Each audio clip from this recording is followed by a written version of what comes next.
to lead Israel after King Saul. The narrative begins with difficult moments as David learns of the deaths of Saul and his friend Jonathan. We follow David's journey from a humble shepherd to the great king of all Israel. We'll witness his struggles, victories, and how he brought the Ark of the Covenant to Jerusalem. It's a story filled with emotion, betrayal, triumph, and the guiding presence of God every step of the way. You'll also meet important figures like Abner, Ishbosheth, and Joab, each of whom played a key role during this pivotal time in history. Get ready for an incredible journey through the first 6 chapters of 2 Samuel, where we watch a man, after God's own heart, rise to the throne of Israel. After the battle against the Philistines, David had just returned to Ziklag following his defeat of the Amalekites. On the 3rd day, a man arrived from Saul's camp. His clothes were torn and dust covered his head, clear signs of deep mourning. As he approached David, he bowed down to the ground in respect. David asked anxiously, "Where have you come from?" "I have escaped from the Israelite camp," the man replied in chapter 1, verse 3. David's heart began to race. Something terrible had happened. "What happened? Tell me," he urged. The messenger then delivered devastating news. The men fled from the battle. Many fell and died, and Saul and his son Jonathan are dead. David wanted to know how the man was certain that Saul had died. The man explained that he had been on Mount Gilboa and saw Saul leaning on his spear, with enemy chariots and horsemen closing in. According to him, Saul called out and asked to be killed, as he was in agony and about to be captured. "So I stood over him and killed him, because I knew that after he had fallen, he could not survive. I took the crown that was on his head and the bracelet that was on his arm, and I have brought them here to my Lord," the man said in verse 10. Upon hearing this, David tore his clothes, a sign of deep grief. All the men with him did the same. They mourned, fasted, and wept until evening for Saul, for Jonathan, and for the army of the Lord that had fallen by the sword. Rather than rejoice over the death of someone who had long persecuted him, David was deeply grieved. He turned to the young messenger and asked, "Where are you from?" "I am the son of a foreigner, an Amalekite," the man replied. David then questioned him, "How is it you were not afraid to lift your hand to destroy the Lord's anointed?" Verse 14. Without delay, David called one of his men and ordered, "Go and strike him down." The soldier struck the Amalekite and he died. David said, "Your blood be on your own head. Your own mouth testified against you when you said, 'I killed the Lord's anointed.'" Grief-stricken, David composed a lament for Saul and Jonathan. He commanded that it be taught to the people of Judah and recorded in the book of Jashar. In his lament, David cried out, "Your glory, O Israel, lies slain on your heights. How the mighty have fallen." Verse 19. He continued his lament by pleading that the news not be spread among the Philistines, lest they rejoice. He cursed the mountains of Gilboa, where the shields of the mighty were cast aside. He honored the bravery of Saul and Jonathan, who were loved and admired in life, and not separated even in death. About Jonathan in particular, his dear friend, David poured out his heart. "I grieve for you, Jonathan, my brother. You were very dear to me. Your love for me was more wonderful than that of women." Verse 26. This was David's response to the death of Israel's first king, demonstrating his noble character and respect for God's appointed authority, even though that authority had once pursued him. After the mourning period, David sought divine guidance for his next steps. He didn't act on impulse or seize the throne by force. Instead, in chapter 2, verse 1, David inquired of the Lord, "Shall I go up to one of the towns of Judah?" The Lord said, "Go up." David asked, "Where shall I go?" "To Hebron," the Lord answered. Obeying God's direction, David went up to Hebron with his 2 wives, Ahinoam of Jezreel and Abigail, the widow of Nabal of Carmel. He also brought his men along, each with his family. They all settled in the towns around Hebron. Then, in a solemn and historic moment, the men of Judah came to Hebron and anointed David king over the tribe of Judah, Verse 4. Thus began David's reign at the age of 30. Although he was from the tribe of Judah, he did not yet rule over all of Israel. One of his first acts as king was to honor the bravery of the men of Jabesh Gilead, who had retrieved and buried the bodies of Saul and his sons. David sent messengers to the men of Jabesh Gilead to say to them, "The Lord bless you for showing this kindness to Saul your master by burying him. May the Lord now show you kindness and faithfulness, and I too will show you the same favor because you have done this." Verses 5 to 6. David encouraged them to be strong and courageous, reminding them that even though Saul was dead, the tribe of Judah had anointed him as king. This gesture showed David's ability to recognize honorable actions, even toward his former enemy. Meanwhile, on the other side of the Jordan River, something happened that would divide the nation. Abner, Saul's cousin and commander of his army, refused to accept David as king over all Israel. Instead, Abner, son of Ner, the commander of Saul's army, took Ishbosheth, son of Saul, and brought him over to Mahanaim. He made him king over Gilead, Asherites, Jezreel, Ephraim, Benjamin, and all Israel. Verses 8 to 9. Ishbosheth was 40 years old when he began to reign over Israel, and he reigned for 2 years. Only the tribe of Judah followed David, so the kingdom was divided. David ruled in Hebron over Judah for 7 years and 6 months, while Ishbosheth, backed by Abner, reigned over the rest of Israel. This marked the beginning of David's reign, not over a united nation, but over his own tribe. For now, he accepted that reality without forcing his authority over the other tribes. With patience and trust in God, David began his kingship, knowing that the Lord would fulfill his promises at the right time. The division of the kingdom soon led to open conflict. In chapter 2, verse 12, Abner, son of Ner, together with the servants of Ishbosheth, son of Saul, left Mahanaim and went to Gibeon.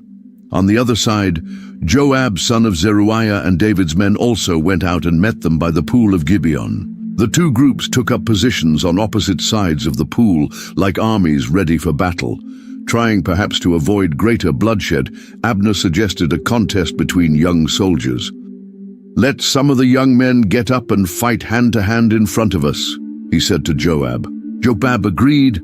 12 men from Benjamin, representing Ishbosheth, and 12 of David's men stood up. But what was meant to be a display of skill turned into a slaughter.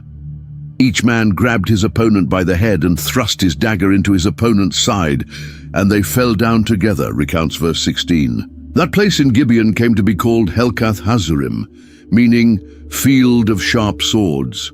What began as a controlled contest quickly escalated into a fierce battle. That day the battle was very fierce, and Abner and the Israelites were defeated by David's men. Records verse 17.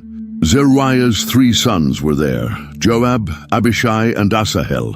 Asahel was as swift as a gazelle in the open field, and he began to chase Abner without turning aside to the right or to the left. Abner looked behind him and asked, "Is that you, Asahel?" He replied, "It is."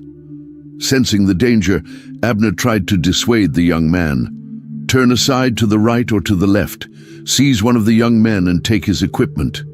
But Asahel kept pursuing him.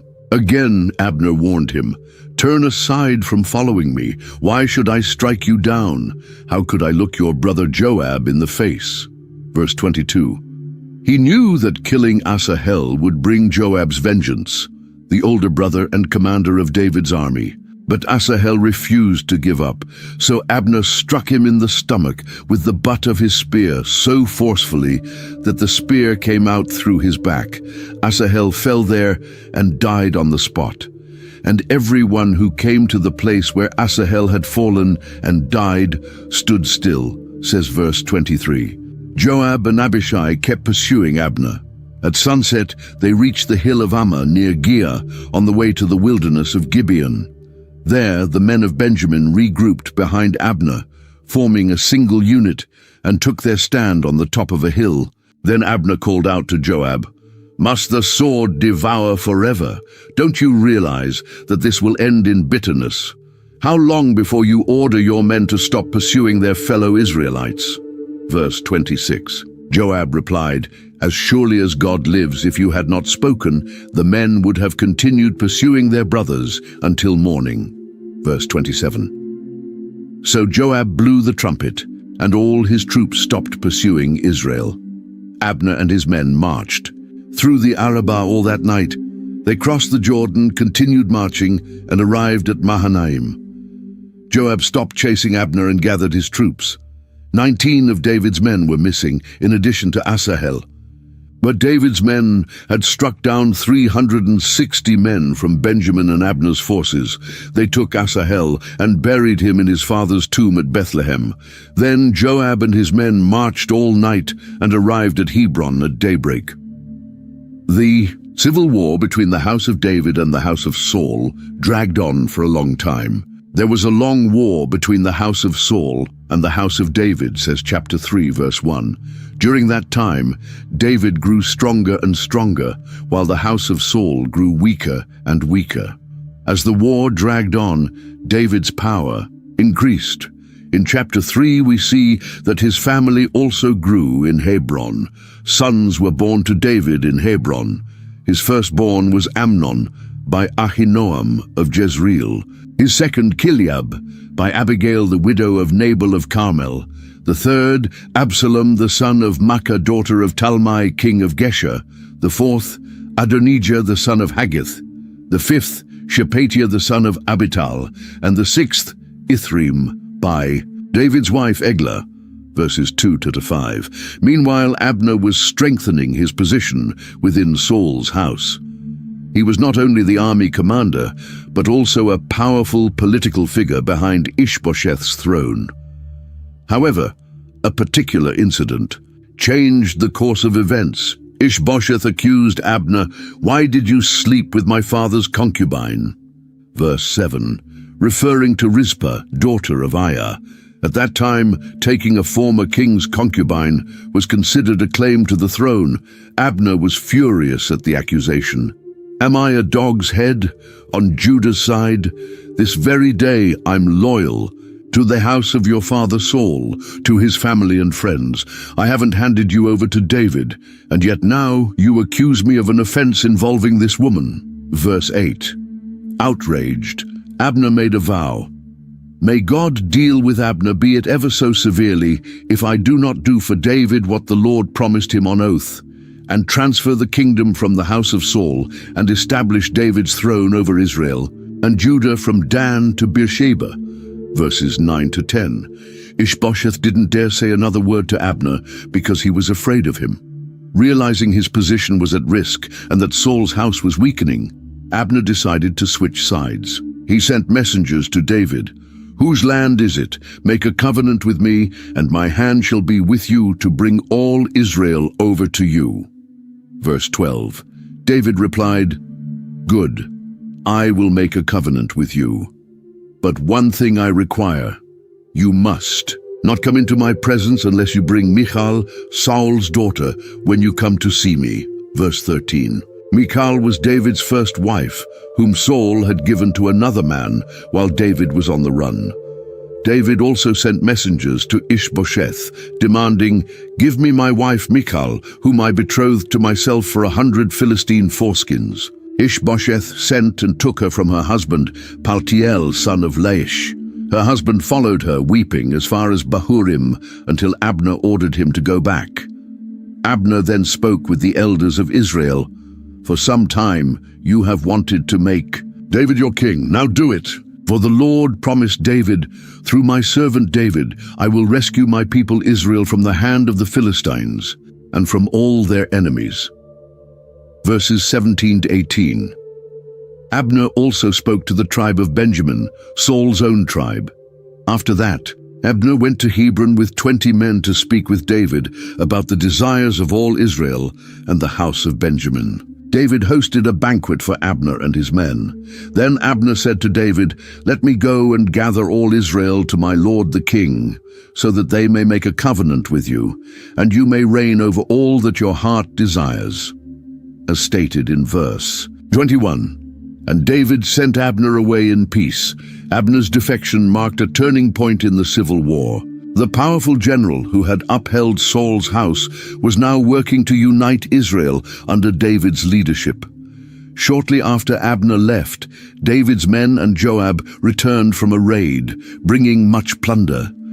When Joab learned that Abner had been with David and had left in peace, he was furious. In chapter 3, verse 24, "So Joab went to the king and said, 'What have you done? Abner came to you. Why did you let him go? Now he is gone.' Joab accused Abner of coming only to spy. Without David's knowledge, Joab sent messengers after Abner, and they brought him back from the well of Sirah, as recorded in verse 26. When Abner returned to Hebron, Joab took him aside into the gateway, as if to speak with him privately, and there he stabbed him in the stomach, and he died, for the blood of Asahel his brother, in verse 27. Joab thus avenged his brother's death during the battle at Gibeon. Upon hearing this, David declared, "I and my kingdom are forever innocent before the Lord concerning the blood of Abner son of Ner. May his blood fall on Joab's head and on his whole family line," in verses 28 and 29. David publicly mourned Abner's death, refusing to eat until sunset. Everyone noticed and was pleased with David's response. David said to his officials, "Don't you realize that a prince and a great man has fallen in Israel this day? And though I am the anointed king, today I am weak, and these sons of Zeruiah are too harsh for me. May the Lord repay the evildoer according to his evil deeds," in verses 38 and 39. The news of Abner's death had a devastating effect on Ishbosheth. In chapter 4, verse 1, when Saul's son heard that Abner had died in Hebron, his hands grew weak, and all Israel was dismayed.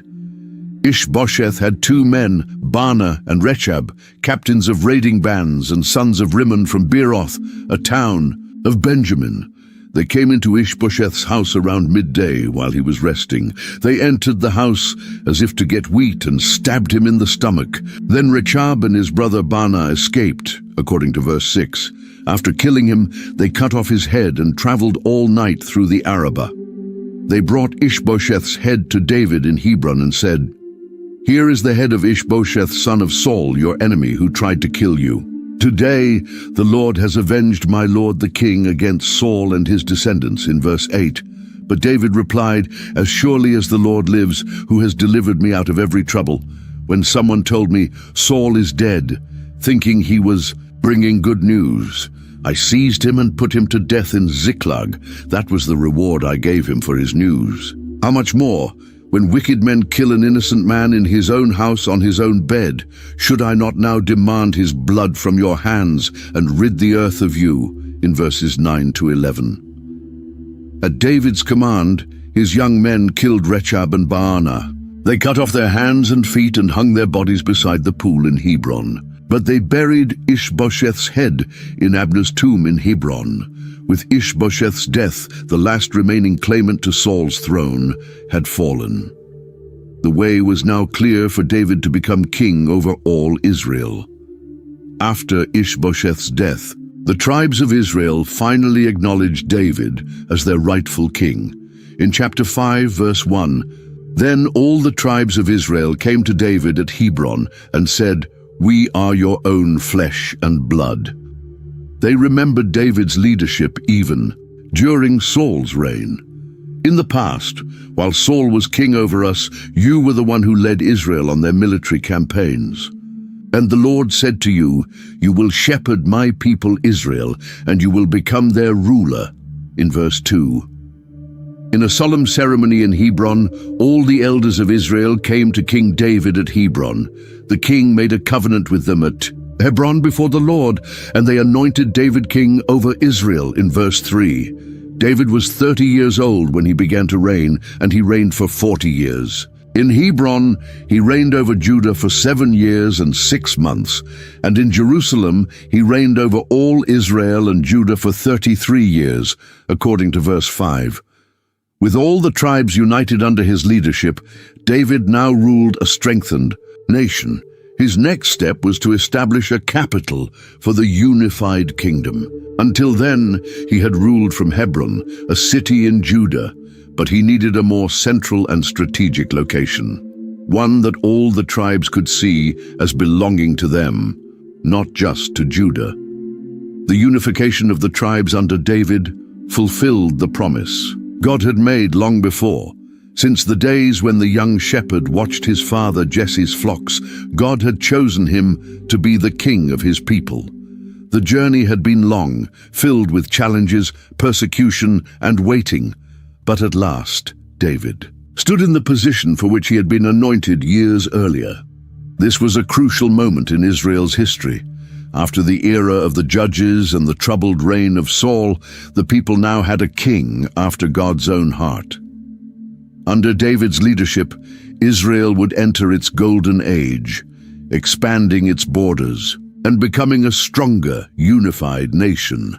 The unification of the tribes under David also foreshadowed a greater king to come, a descendant of David who would one day unite not just the tribes of Israel, but all peoples under his eternal reign. This promise would later be reaffirmed to David through the prophet Nathan. With the kingdom unified, David decided to establish a new capital. His attention turned to Jerusalem, an ancient Canaanite city still under Jebusite control. In verse 6, the king and his men marched to Jerusalem to attack the Jebusites who lived there. The Jebusites felt so secure behind their walls that they mocked David. "You will not get in here. Even the blind and the lame can ward you off," thinking, David can't get in here. But David captured the fortress of Zion, which became the city of David. On that day he said, "Whoever attacks the Jebusites, let him go up through the water shaft and strike down the lame and the blind, whom David's soul despises." Verse 8. From this came the saying, "The blind and the lame will not enter the house." David then took up residence in the fortress and named it the City of David, and David built all around from the Millo inward. Verse 9. Under his leadership, the city grew in both size and importance. David's rise didn't go unnoticed by neighboring kings. Hiram, king of Tyre, sent messengers to David, along with cedar logs, carpenters, and stonemasons, and they built a house for David. Verse 11. This alliance with Tyre, a powerful maritime and commercial city-state, reflected David's growing influence on the international stage. David then knew that the Lord had established him as king over Israel and had exalted his kingdom for the sake of his people Israel. Verse 12. David recognized that his authority was granted by God, not for his own glory, but for the good of the people. While in Jerusalem, David took more concubines and wives after coming from Hebron, and more sons and daughters were born to him. Verse 13. Among the children born in Jerusalem were Shammua, Shobab, Nathan, Solomon, Ibhar, Elishua, Nepheg, Japhia, Elishama, Eliada, and Eliphalet. When the Philistines heard that David had been anointed king over Israel, they mobilized to capture him. Upon hearing this, David went down to the stronghold. Now the Philistines had come and spread out in the valley of Rephaim. Verse 17. David inquired of the Lord, "Shall I go up against the Philistines? Will you deliver them into my hands?" And the Lord answered, "Go up, for I will surely deliver the Philistines into your hands." David went to Baal-perazim and defeated them there. He said, "The Lord has broken through my enemies before me like a breakthrough of waters." Therefore he named that place Baal-perazim, meaning Lord of Breakthroughs. The Philistines abandoned their idols there, and David and his men carried them off. But the Philistines came again and spread out in the valley of Rephaim. Once more David consulted the Lord, and he said, "Do not go straight up.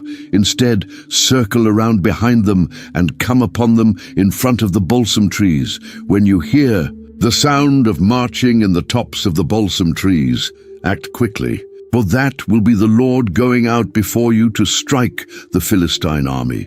Verses 23 to 24.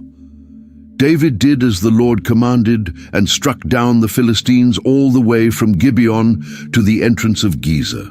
These victories secured Jerusalem as the capital of Israel and confirmed that God was with David in battle. The conquest of Jerusalem was one of the most significant achievements of David's reign.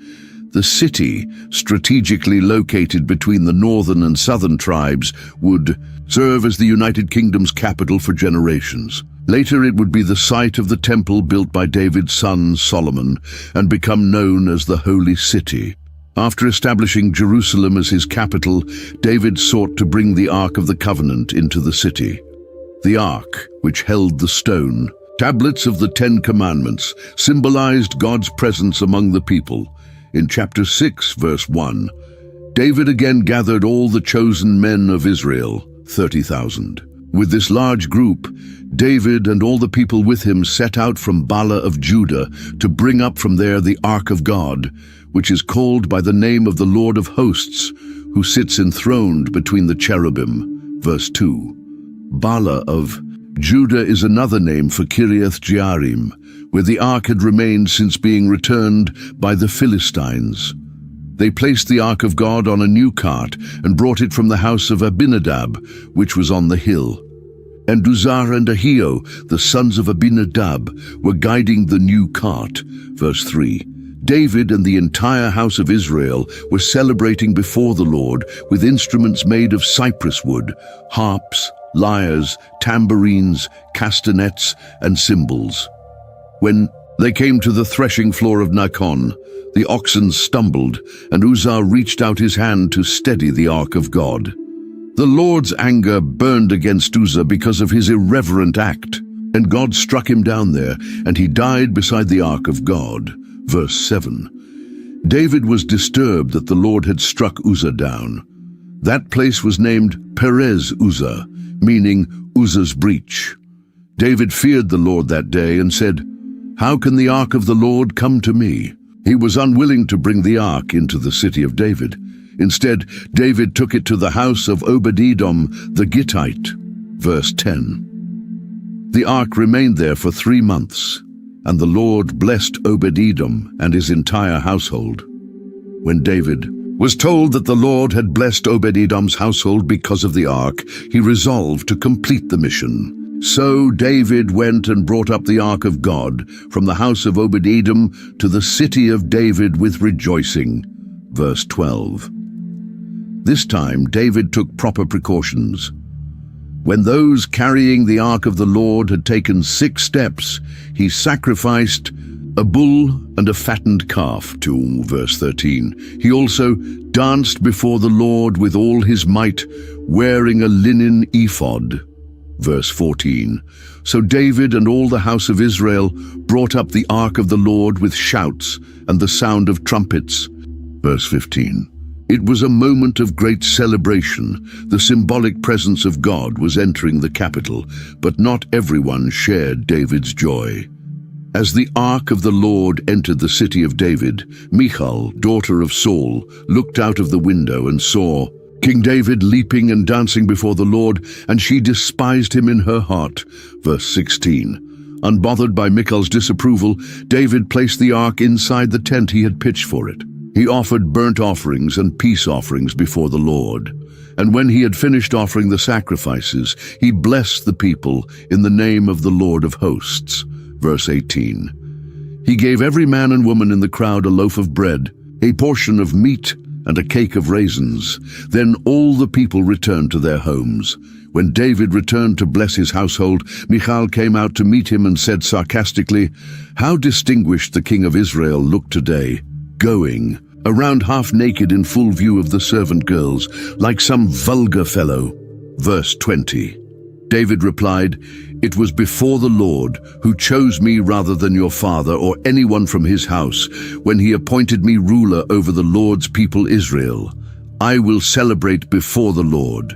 I will become even more undignified than this, and I will be humiliated in my own eyes. But by these servant girls you mentioned, I will be held in honor." Verses 21-22. As a result of this misunderstanding, Michal, daughter of Saul, had no children to the day of her death.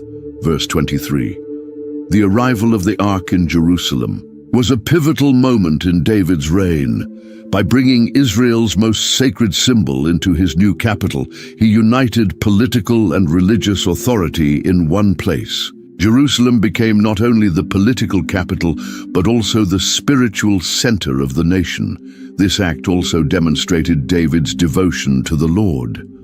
Unlike many kings who used religion merely as a political tool, David genuinely cared about worshiping God. His dance before the ark, despite Michal's criticism, revealed a heart that truly rejoiced in the Lord's presence.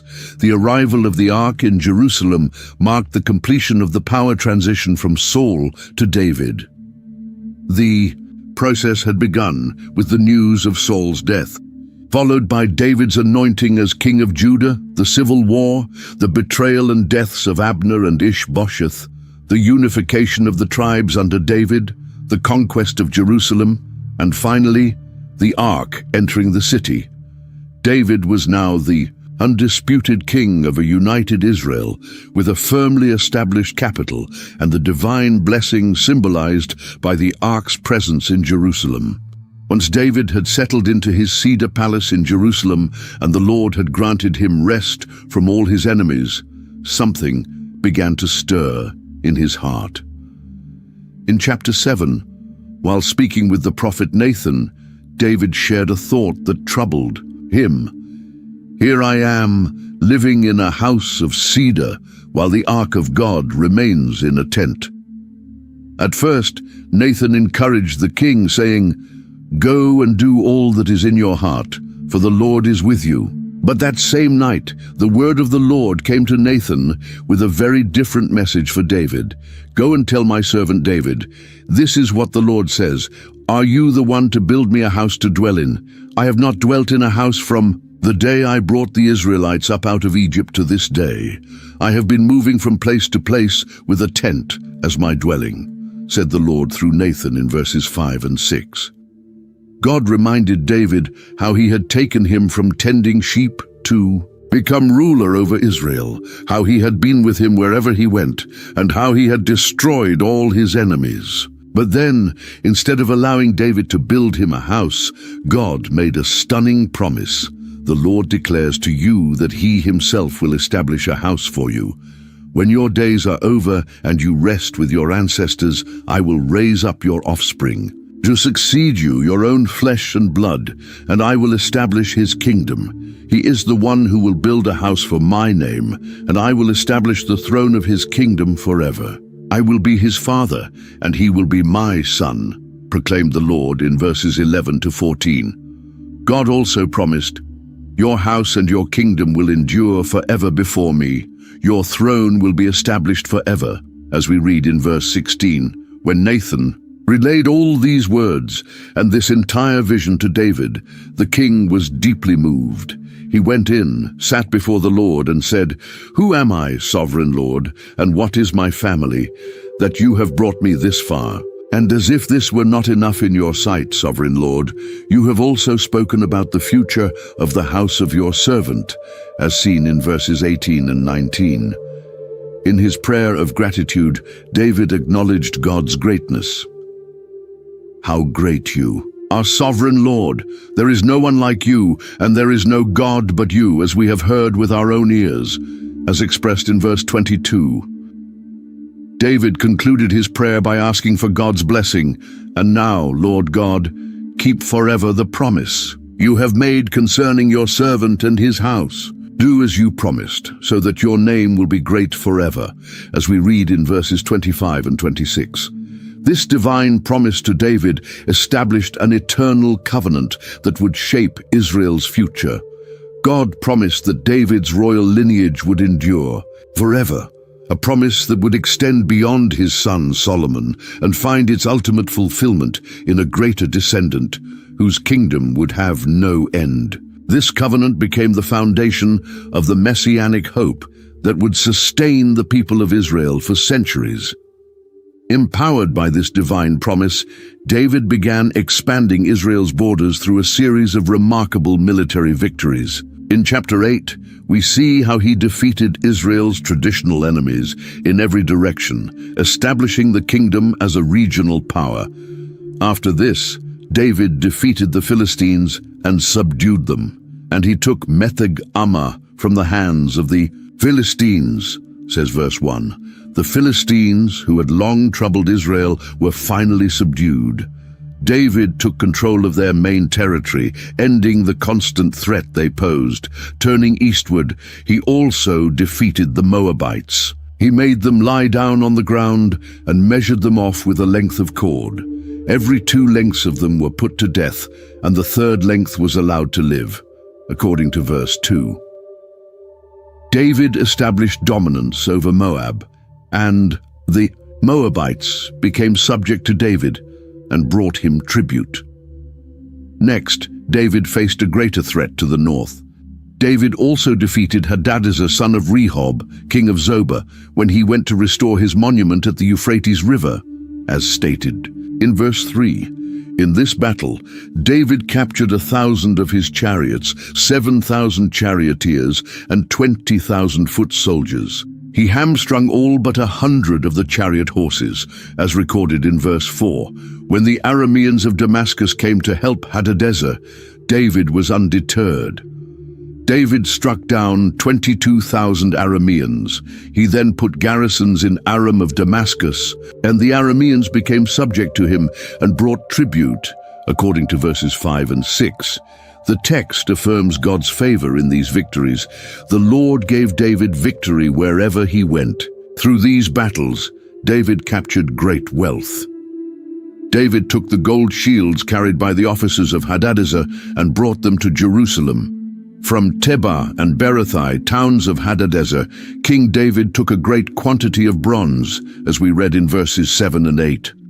David's fame spread rapidly. When King of Hamath heard that David had defeated the entire army of Hadadezer, he sent his son Joram to King David to greet him and congratulate him on his victory in battle over Hadadezer, says verses 9 and 10. Recognizing the rising regional power, Tou sent gifts of silver, gold, and bronze, seeking to establish an alliance with David. The king of Israel, recognizing that his victories came from the Lord, dedicated to the Lord the silver and gold that he had consecrated. From all the nations he had subdued, from Syria, Moab, the Ammonites, the Philistines, Amalek, and from the spoils of Hadadezer, son of Rehob, king of Zobah, as recorded in verses 11 and 12. David also gained fame for his victory over the Edomites. David made a name for himself when he returned after striking down 18,000 Arameans in the Valley of Salt. He stationed garrisons in Edom. Throughout all Edom he placed garrisons, and all the Edomites became David's subjects, according to verses 13 and 14. Once again, the text emphasizes, the Lord gave David victory wherever he went. These military campaigns transformed Israel from a small kingdom constantly under threat into a powerful nation that dominated the region. David's conquests significantly expanded Israel's borders, bringing peace and prosperity to the people. Tribute flowed into Jerusalem, enriching the royal treasury and making it possible to plan projects such as the future temple. More importantly, these victories fulfilled the promise God had made to Abraham centuries earlier to give his descendants all the land from the river of Egypt to the great river, the Euphrates. Under David's leadership, Israel finally occupied the full extent of the territory that God had promised to the patriarchs. With the kingdom now expanded and secure, David established an efficient administration to govern Israel. In chapter 8, verse 15, we read that David reigned over all Israel, administering justice and righteousness to all his people. David surrounded himself with capable men to help him govern. Joab, son of Zeruiah, was over the army. Jehoshaphat, son of Ahilud, was recorder. Zadok, son of Ahitub, and Ahimelech, son of Abiathar, were priests. Sariah was secretary, as stated in verses 16 and 17.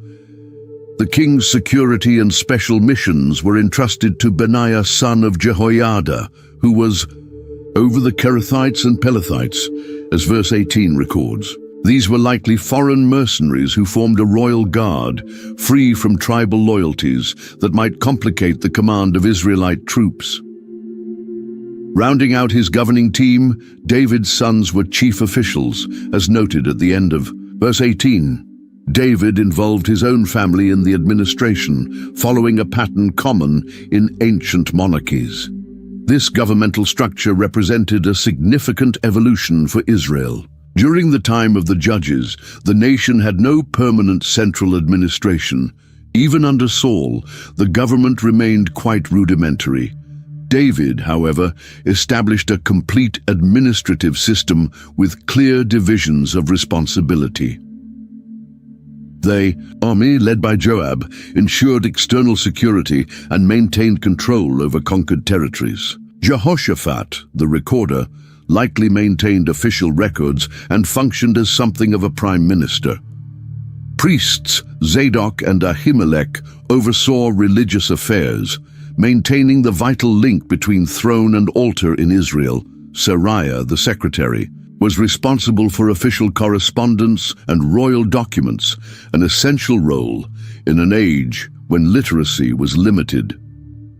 Benaiah's royal guard ensured the king's security and carried out special missions. David's sons, as chief officials, were trained in leadership and helped extend royal influence.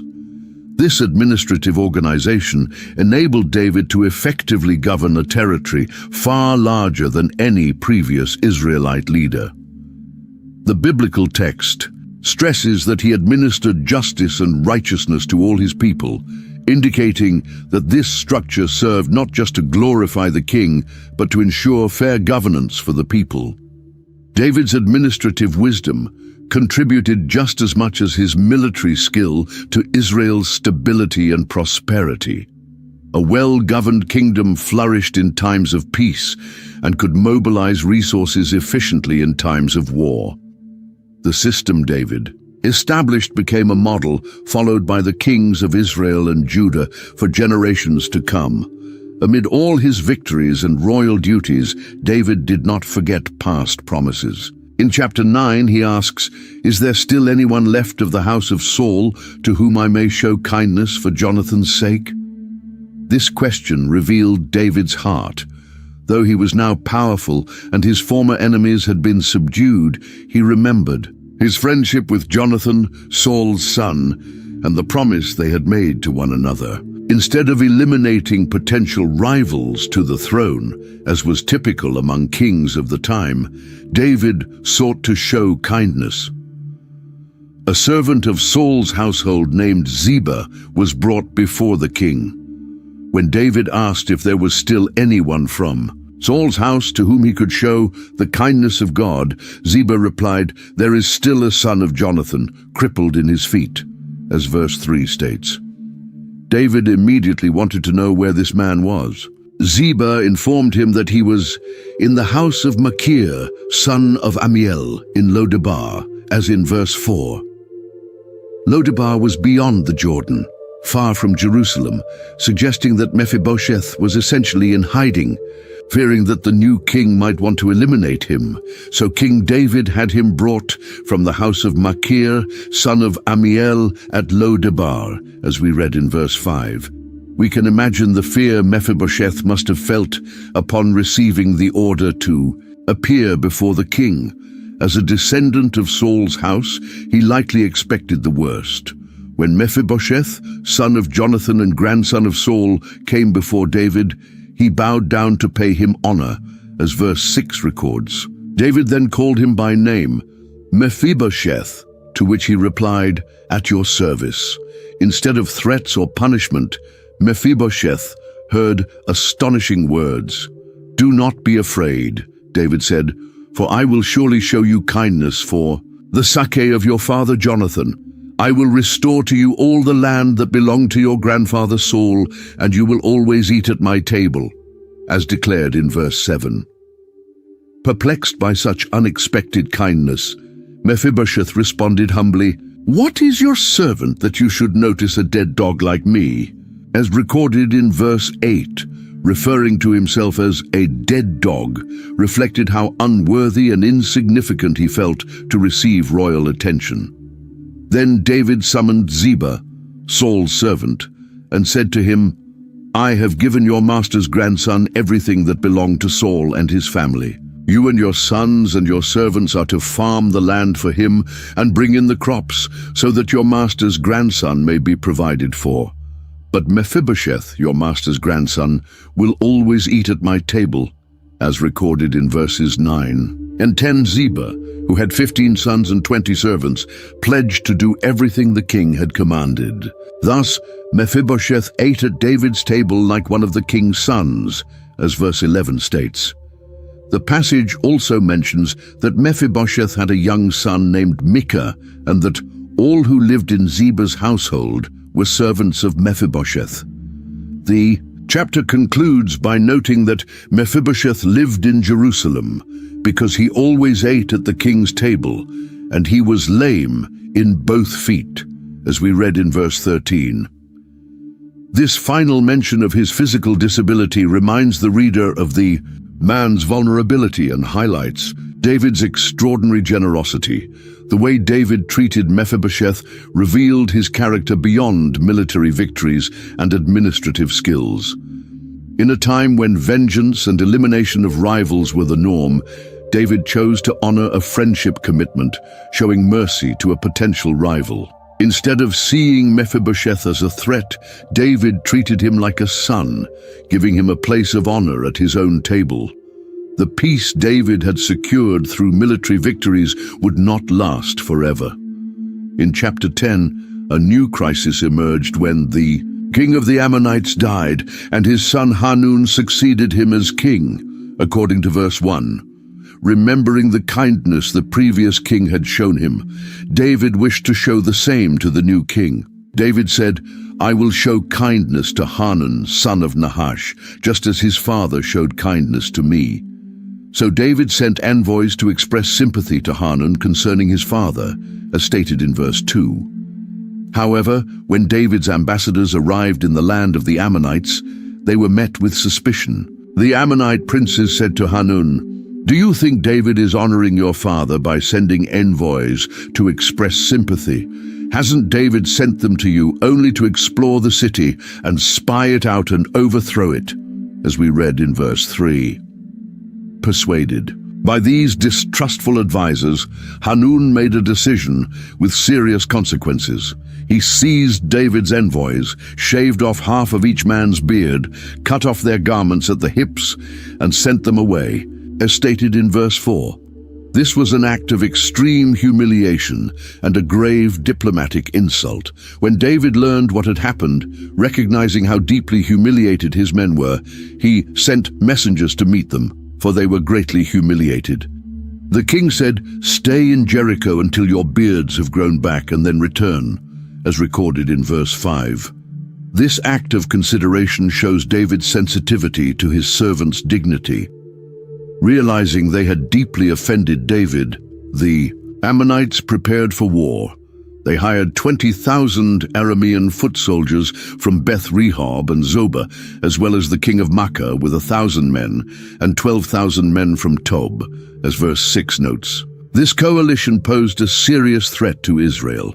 When David heard of it, he sent Joab out with the entire army of fighting men, according to verse 7. The Ammonites positioned themselves at the city gate, while the hired Arameans spread out in the open country, creating a tactical challenge for Joab, who realized that battle lines were drawn before him and behind him, as verse 9 puts it. In a brilliant military maneuver, Joab divided his forces. He selected some of the best troops in Israel and deployed them against the Arameans. The rest of the men he put under the command of Abishai, his brother, to face the Ammonites, as described in verses 9 and 10. Joab then said to his brother, "If the Arameans are too strong for me, you are to come to my rescue. But if the Ammonites are too strong for you, I will come to rescue you." Joab also inspired his troops with stirring words. "Be strong, and let us fight bravely for our people and the cities of our God. The Lord will do what is good in his sight," as we read in verse 12. With this strategy and motivation, Joab and his troops advanced to fight the Arameans, and they fled before him, according to verse 13. Seeing the Arameans flee, the Ammonites also fled before Abishai and went inside the city, as verse 14 recounts. Joab then returned to Jerusalem, ending the first phase of the conflict. But the Arameans were not ready to accept defeat. They regrouped, and this time Hadadezer brought out the Arameans from beyond the Euphrates River. As verse 16 says, "This force assembled at Helam, under the command of Shobach, Hadadezer's army commander. When David heard of this, he personally took charge.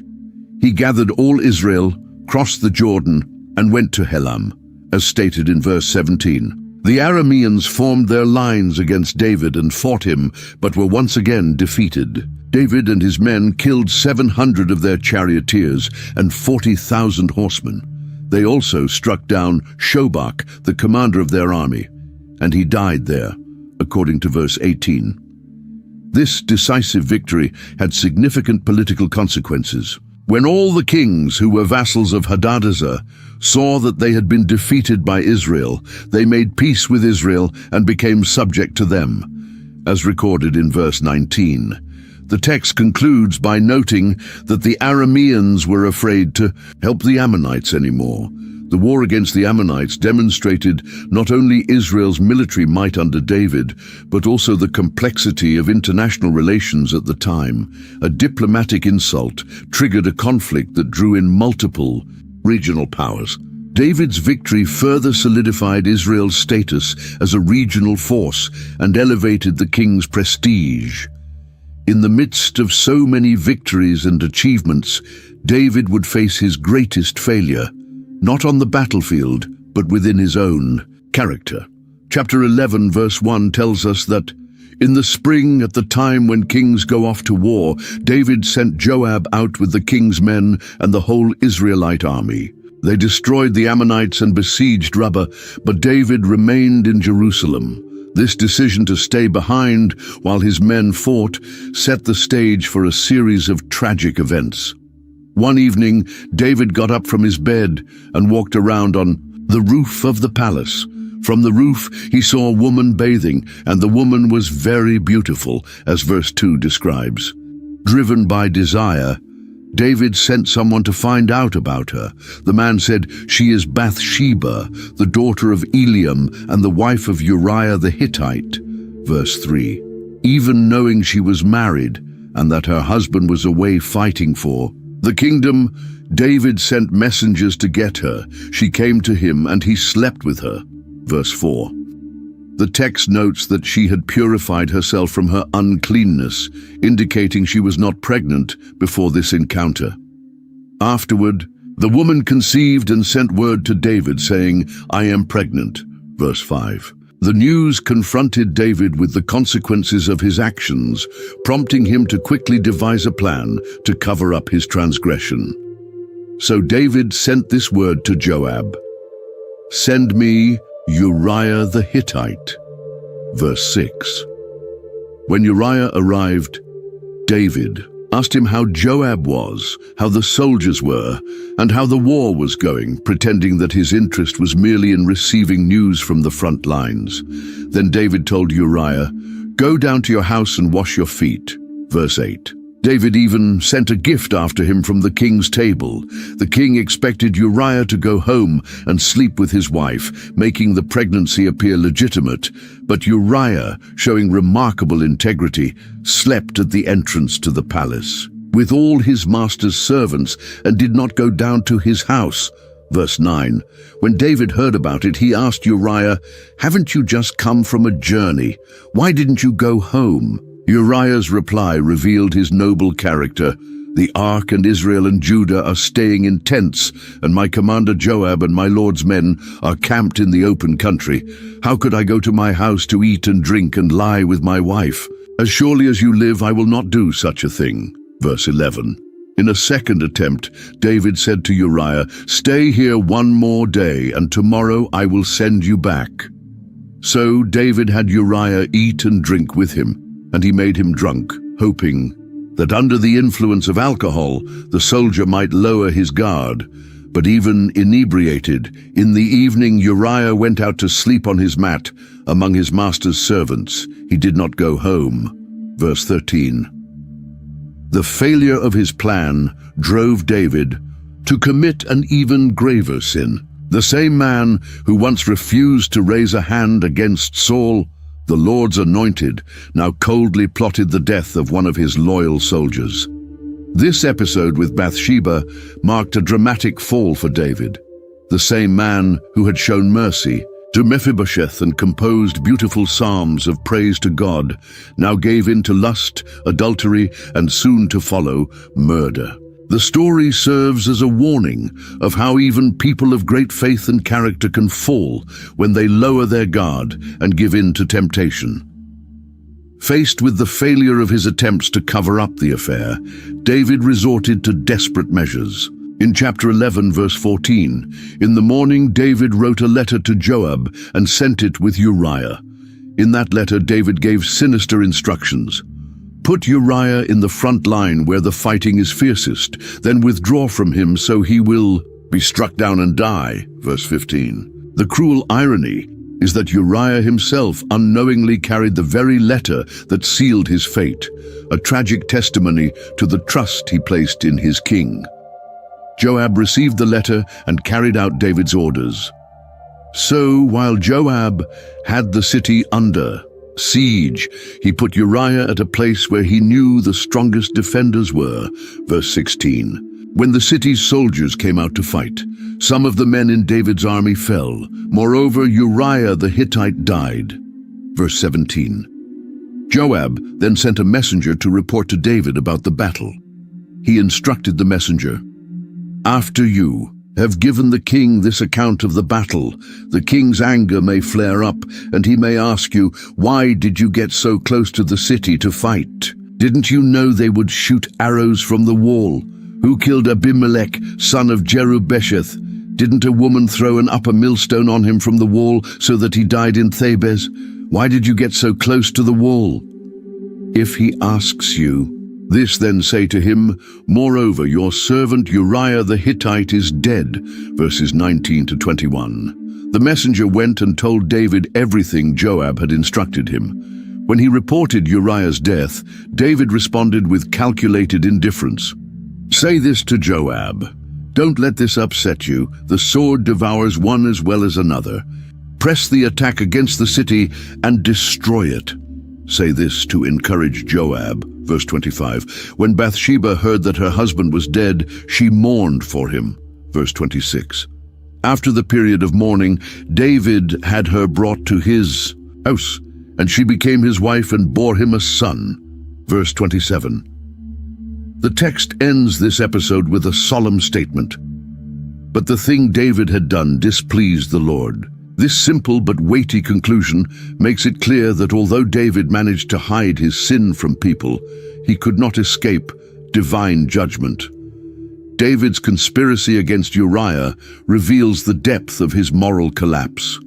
The man who once spared Saul's life, despite having justification and opportunity, now schemed the death of an innocent and loyal man. David had fallen so far that he used his royal power not to protect his people, but to sacrifice one of them for his own gain.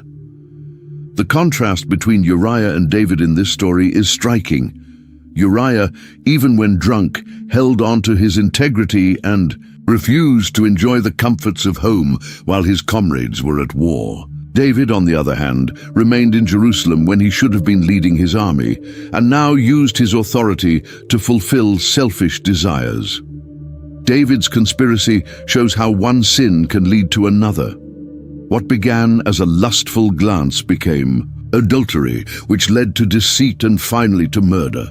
Each step in this chain of sin took David further from being a man after God's own heart. This story also illustrates how power can corrupt.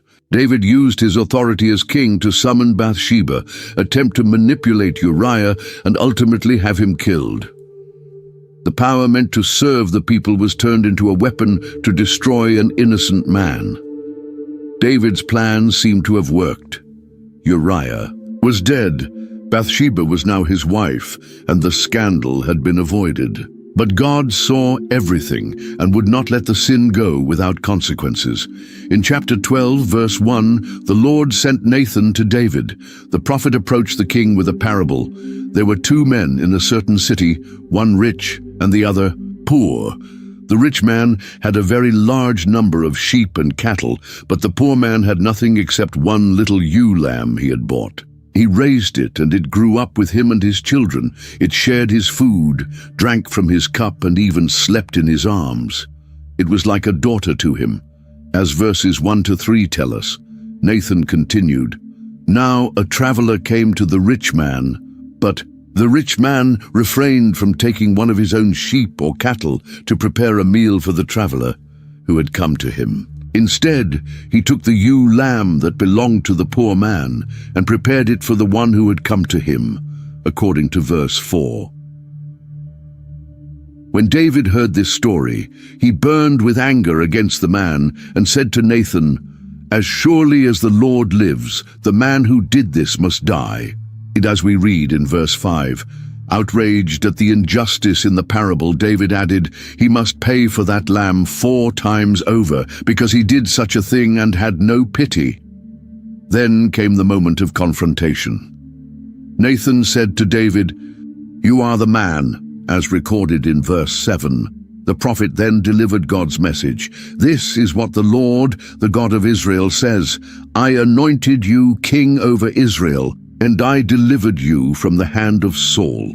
I gave your master's house to you, and your master's wives into your arms. I gave you all Israel and Judah, and if all this had been too little, I would have given you even more. Why did you despise the word of the Lord by doing what is evil in his eyes? You struck down Uriah the Hittite with the sword and took his wife to be your own. You killed him with the sword of the Ammonites," as verses 7 to 9 recount. Nathan then pronounced divine judgment. "Now, therefore, the sword will never depart from your house, because you despised me and took the wife of Uriah the Hittite to be your own," according to verse 10. And he added, "This is what the Lord says, out of your own household I am going to bring calamity on you. Before your very eyes I will take your wives and give them to one who is close to you, and he will sleep with your wives in broad daylight. You did it in secret, but I will do this thing in broad daylight before all Israel," as verses 11 and 12 declare. Faced with this direct confrontation, David did not try to deny or justify his actions. Instead, he confessed, "I have sinned against the Lord," as stated in verse 13. This sincere, though brief confession showed that David recognized his guilt not just against Uriah, but ultimately against God. Nathan replied, "The Lord has taken away your sin. You are not going to die. But because by doing this you have shown utter contempt for the Lord, the son born to you will die," according to verses 13 and 14. Divine forgiveness would not erase all the temporal consequences of David's sin. Soon after, the Lord struck the child that Uriah's wife had borne to David, and he became ill, as verse 15 says. Deeply distressed, David pleaded with God for the child. He fasted and spent the nights lying in sackcloth on the ground, as verse 16 recounts. The elders of his household tried to get him up from the ground, but he refused and would not eat. On the 7th day, the child died. David's attendants were afraid to tell him, thinking, "While the child was still alive, we spoke to him, but he would not listen to us. How can we now tell him the child is dead? He may do something desperate," as verse 18 records. But David noticed his attendants whispering and realized the child was dead. When he asked them and they confirmed it, surprisingly, David got up from the ground. After he had washed, put on lotions, and changed his clothes, he went into the house of the Lord and worshipped, as stated in verse 20. Then he returned. to his own house, asked for food, and ate. His servants, confused by this sudden change in behavior, asked, "Why are you acting this way? While the child was alive, you fasted and wept, but now that the child is dead, you get up and eat," as verse 21 describes. David explained, "While the child was still alive, I fasted and wept. I thought, who knows? The Lord may be gracious to me and let the child live. But now that he's dead, why should I go on fasting? Can I bring him back again? I will go to him, but he will not return to me," according to verses 22 and 23. This response revealed David's acceptance of God's will and his faith in life after death. The chapter then tells us that David comforted his wife Bathsheba, and he went to her and made love to her. She gave birth to a son, and they named him Solomon. The Lord loved him, as verse 24 says. The text adds that God sent the prophet Nathan to name the child Jedediah, meaning loved by the Lord, showing that divine grace still rested on David's house despite his sin. Nathan's confrontation and its aftermath highlighted both God's justice and his mercy. On the one hand, David would face serious consequences for his actions, a continuing pattern of conflict within his family, as later stories reveal. On the other hand, God did not completely reject David. His sincere repentance was accepted, and God continued to work through him and his lineage. The parable Nathan used to confront David was particularly powerful because it allowed the king to see his own sin clearly, free from the distortions of self-interest and rationalization. In condemning the rich man in the parable, David was, in fact, condemning himself. And when Nathan said, "You are the man," the king could no longer deny his guilt. Psalm 51, traditionally attributed to David after this episode, expresses the depth of his repentance. "Have mercy on me, O God, according to your unfailing love. Blot out my transgressions according to your great compassion." This heartfelt prayer of contrition shows that despite his fall, David still had a heart sensitive to divine correction. After David sinned with Bathsheba and the sword of divine justice was pronounced upon his house, it didn't take long for the prophecy to begin unfolding. The drama started with Amnon, David's oldest son. In chapter 13, a terrible situation developed within the royal family. Amnon, son of David, fell in love with Tamar, the sister of Absalom, also a child of David. Amnon became so obsessed with his sister Tamar that he made himself ill. She was a virgin, and it seemed impossible for him to do anything to her, say verses 1 and 2. Amnon's sick obsession with his half-sister consumed him. He had a friend named Jonadab, son of Shimeah, David's brother. Jonadab was very shrewd and noticed something was troubling the prince. "Why do you, the king's son, look so dejected morning after morning? Won't you tell me what's going on?" Jonadab asked. Amnon confessed, "I'm in love with Tamar, my brother Absalom's sister." Instead of urging Amnon to restrain his improper desires, Jonadab devised a wicked plan. "Go to bed and pretend to be sick. When your father comes to see you, say to him, 'Please let my sister Tamar come and prepare some food in my sight, so I may watch her and eat it from her hand,'" he advised in verse 5. Amnon followed this advice. When David came to visit him, Amnon asked that Tamar be sent to prepare cakes for him. The king, unaware of his son's intentions, sent word to Tamar, "Go to your brother Amnon's house and prepare something for him to eat." Tamar innocently went to Amnon's house, where he lay in bed.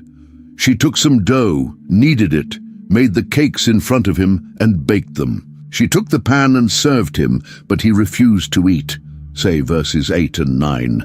Then Amnon ordered everyone to leave, leaving him alone with Tamar. When she approached with the food, he grabbed her and said, "Come lie with me, my sister." Terrified, Tamar pleaded with him, "No, my brother, don't force me. Such a thing should not be done in Israel." Don't do this wicked thing. What about me? Where could I go to get rid of my disgrace? And you would be like one of the wicked fools in Israel. Please speak to the king. He will not keep me from being yours," as we read in verses 12 and 13.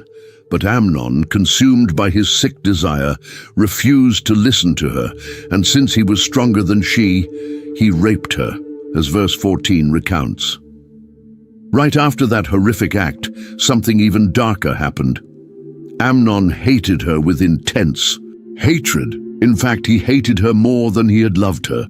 His obsession turned to loathing. "Get up and get out," he shouted. Devastated, Tamar replied, "No, sending me away would be a greater wrong than what you've already done to me." But Amnon wouldn't listen. He called his servant and ordered, "Get this woman out of here and bolt the door after her." Tamar was wearing a long robe, the kind the king's virgin daughters traditionally wore. She put ashes on her head, tore the robe she was wearing, put her hand on her head, and went away, weeping aloud as she went, as verse 19 states. Her brother Absalom saw her and asked, "Has Amnon, your brother, been with you? Be quiet. For now, my sister, he is your brother. Don't take this to heart." So Tamar remained desolate in Absalom's house, while Absalom held on to a simmering hatred for Amnon. When David heard all of this, he was furious, according to verse 21. However, he took no action to punish Amnon, perhaps because Amnon was his firstborn, or because David felt morally compromised due to his own sin with Bathsheba. This family tragedy marked the beginning of the fulfillment of Nathan's prophecy.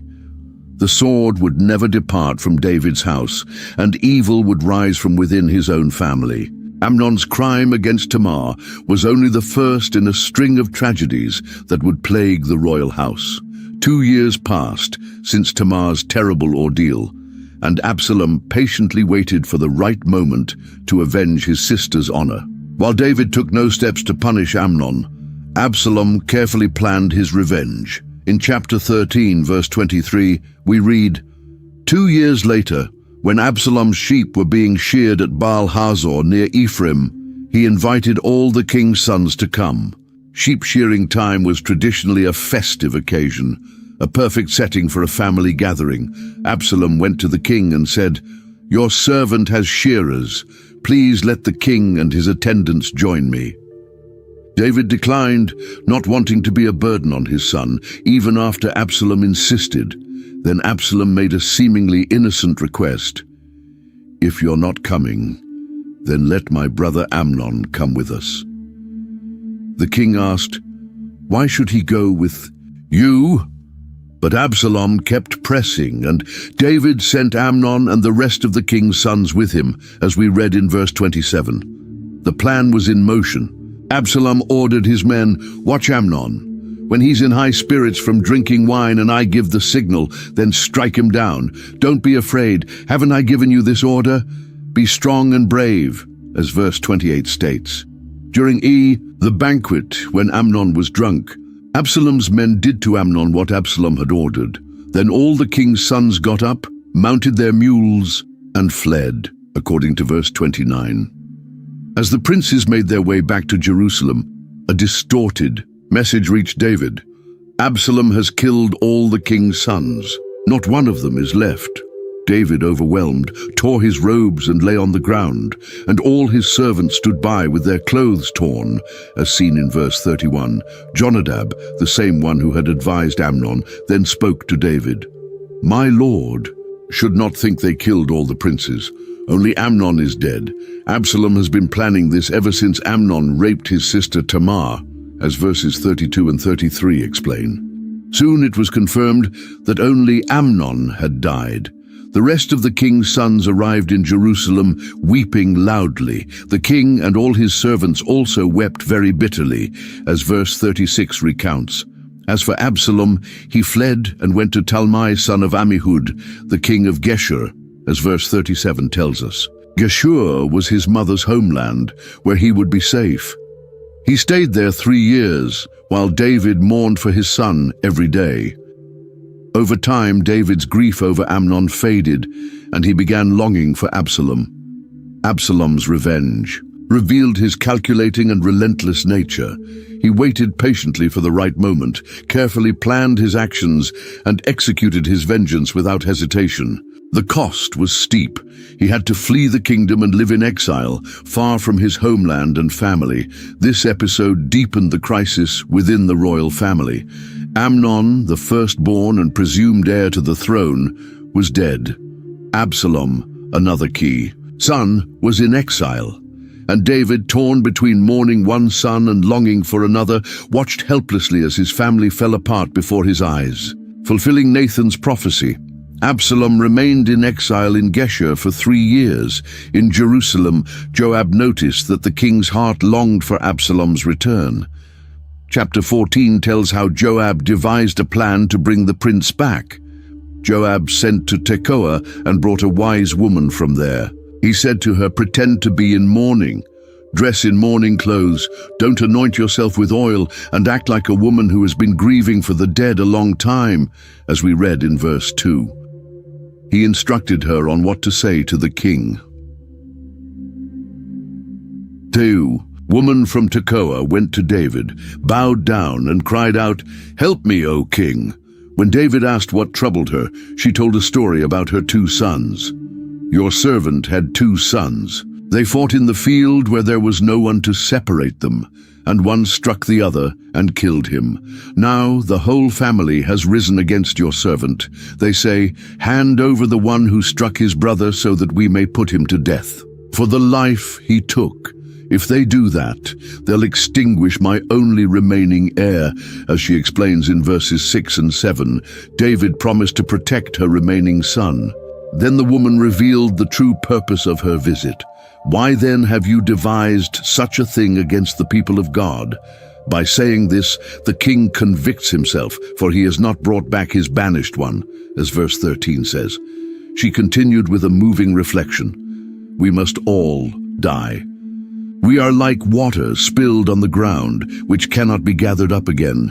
But God does not take away life. Instead, he devises ways so that a banished person may not remain estranged from him." From verse 14. David realized Joab was behind it and asked the woman directly. She confirmed, "Your servant Joab gave me these instructions, and it was he who put all these words into the mouth of your servant," as verse 19 recounts. David then summoned Joab and said, "Very well, I will do this. Go, bring back the young man Absalom," as we read in verse 21. Joab thanked him, went to Geshur, and brought Absalom back to Jerusalem, according to verse 23. But his return did not mean full reconciliation. David ordered, "He must go to his own house. He must not see my face." So Absalom went to his own house and did not see the king's face, as verse 24 states. Absalom was remarkable for his appearance. In all Israel, there was no one so praised for his looks as Absalom. From the sole of his foot to the crown of his head, there was no blemish in him, as verse 25 tells us. His hair was especially impressive. Whenever he cut the hair of his head, he used to cut it once a year because it became too heavy. It weighed 200 shekels by the royal standard, according to verse 26.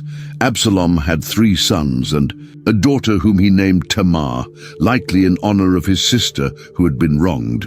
She was a beautiful woman, as verse 27 notes. After 2 years in Jerusalem without seeing the king, Absalom grew impatient. He sent messages to Joab asking him to intervene, but Joab refused to come. After being ignored a second time, Absalom told his servants, "Look, Joab's field is next to mine, and he has barley there. Go and set it on fire." And they did. Just that, finally, Joab came to Absalom's house and asked, "Why did your servant set my field on fire?"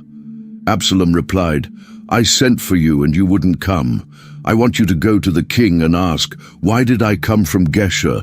It would have been better for me to stay there. Now I want to see the king's face, and if I'm guilty of anything, let him put me to death," as stated in verse 32. Joab delivered the message, and David summoned Absalom. He came to the king and bowed down with his face to the ground before him, and the king kissed Absalom, as we read in verse 33. On the surface, father and son were reconciled, but as we'll see, Absalom's heart was already plotting betrayal. Absalom's return to Jerusalem was merely a superficial reconciliation. Though he had finally been readmitted into the king's presence, the years of exile and rejection had left deep scars. In Absalom's heart, filial love had been replaced by ambition and resentment, feelings that would soon take shape in action. After being restored to the king's presence, Absalom began to carry out an ambitious plan. In chapter 15, we see how he carefully prepared a conspiracy to seize his father's throne. Absalom got himself a chariot, horses, and 50 men to run ahead of him. As verse 1 says, this show of royal splendor clearly signaled his intentions. His strategy for winning the people's hearts was clever. Absalom would rise early and stand beside the road leading to the city gate. Whenever someone came with a case to be judged by the king, Absalom would call out and ask, "Where are you from?" "Udran," and the person would reply, "Your servant is from such and such a tribe of Israel." Then Absalom would say, "Look, your claims are valid and proper, but there's no representative of the king to hear you." As described in verses 2 and 3, then he'd make a persuasive promise, "If only I were appointed judge in the land.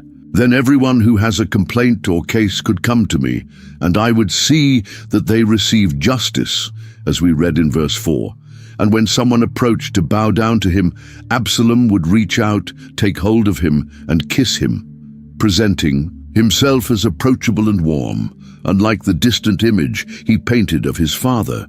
This is how Absalom treated all the Israelites who came to the king for justice. And so he stole the hearts of the people of Israel, as verse 6 concludes. For 4 years he worked methodically to build his base of support.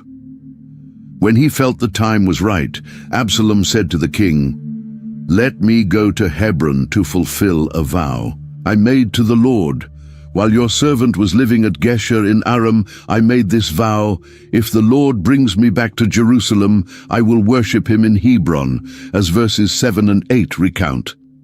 David, unaware of his son's true intentions, replied, "Go in peace." So Absalom went to Hebron, but he sent messengers throughout all the tribes of Israel with this instruction: "As soon as you hear the sound of the trumpet, say, 'Absalom is king in Hebron,' as recorded in verse 10. With Absalom went 200 men from Jerusalem who had been invited by him. They went innocently, knowing nothing, says verse 11. He also sent for Ahithophel the Gilonite, David's counselor, from his hometown of Gilo, while he was offering sacrifices. The conspiracy gained strength, and Absalom's following kept growing. As verse 12 recounts, Ahithophel's involvement was a heavy blow to David. This counselor was renowned for his wisdom. The advice Ahithophel gave in those days was like that of one who inquires of God, as described in 2 Samuel 16:23. Some scholars suggest Ahithophel may have been Bathsheba's grandfather, which could explain his bitterness toward David. Soon the news reached David. The hearts of the men of Israel are with Absalom. As stated in verse 13, the conspiracy had reached a critical point, and the king had to act swiftly to preserve his life and that of his loyal followers. Absalom's conspiracy marks one of the most bitter chapters in David's life. His own son, whom he had forgiven and welcomed back, now turned against him to seize his throne. Personal betrayal merged with political crisis, creating a dangerous situation for the king. Absalom's strategy was remarkably effective. He identified weaknesses in his father's rule, especially in matters of justice, and presented himself as a better alternative. His striking appearance, combined with charm and generous promises, won over many hearts. He also demonstrated calculated patience, working for years to build his support base before striking. But Absalom's conspiracy was not merely political. It was the culmination of the consequences of David's own sin, as foretold by the prophet. Nathan, evil rose from within the king's own house, threatening to undo everything he had built. When David heard about Absalom's rebellion, he made a surprising decision. Rather than fortifying himself in Jerusalem and resisting the attack, the seasoned warrior chose to retreat, at least for the time being. David said to all his servants who were with him in Jerusalem, "Let us arise and flee, or we will not escape from Absalom. Hurry, or he will overtake us quickly, bring disaster upon us, and strike the city with the edge of the sword," as we read in chapter 15, verse 14. The king's servants responded with loyalty. "Your servants are ready to do whatever our Lord the king decides." So, the king set out with his entire household, but left 10 concubines behind to take care of the palace, says verse 16. David's departure from Jerusalem was a somber procession. The king set out on foot, and all the people followed him. They halted at a distant place, verse 17 notes. His servants marched with him, including the Cherethites and Pelethites, his personal bodyguard, and 600 Gittites who had followed him from Gath. Among them was Ittai the Gittite, commander of these 600 men.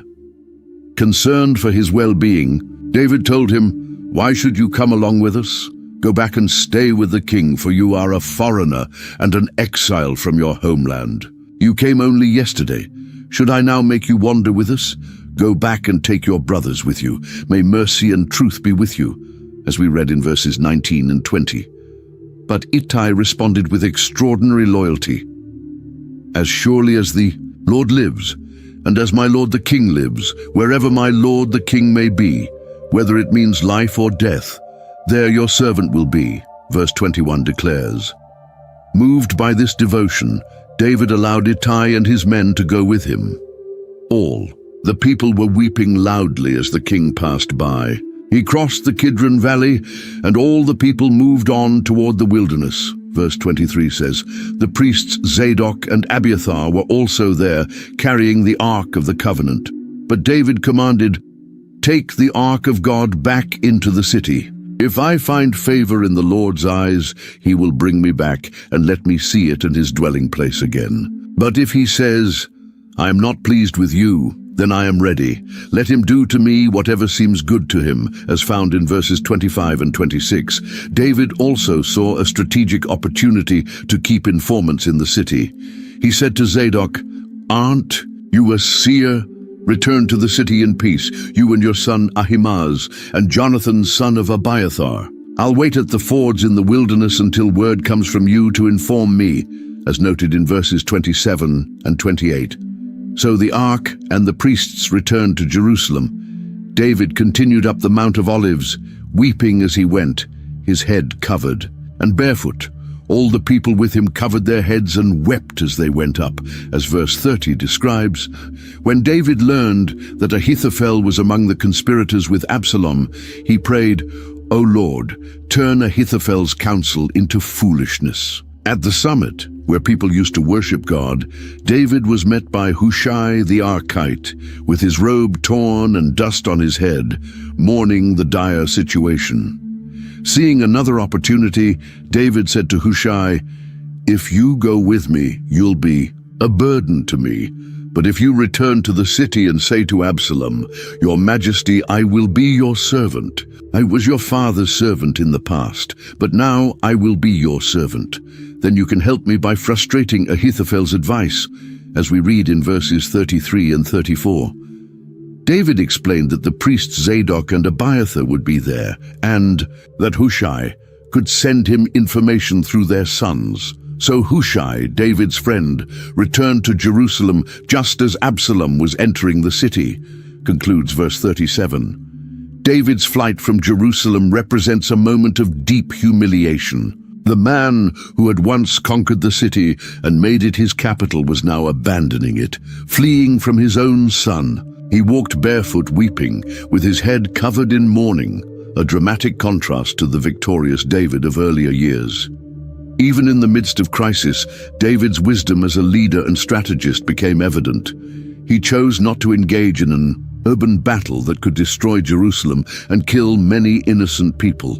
Instead, he set up a network of informants within the city to stay updated on Absalom's movements. He also found a way to neutralize the dreaded counsel of Ahithophel.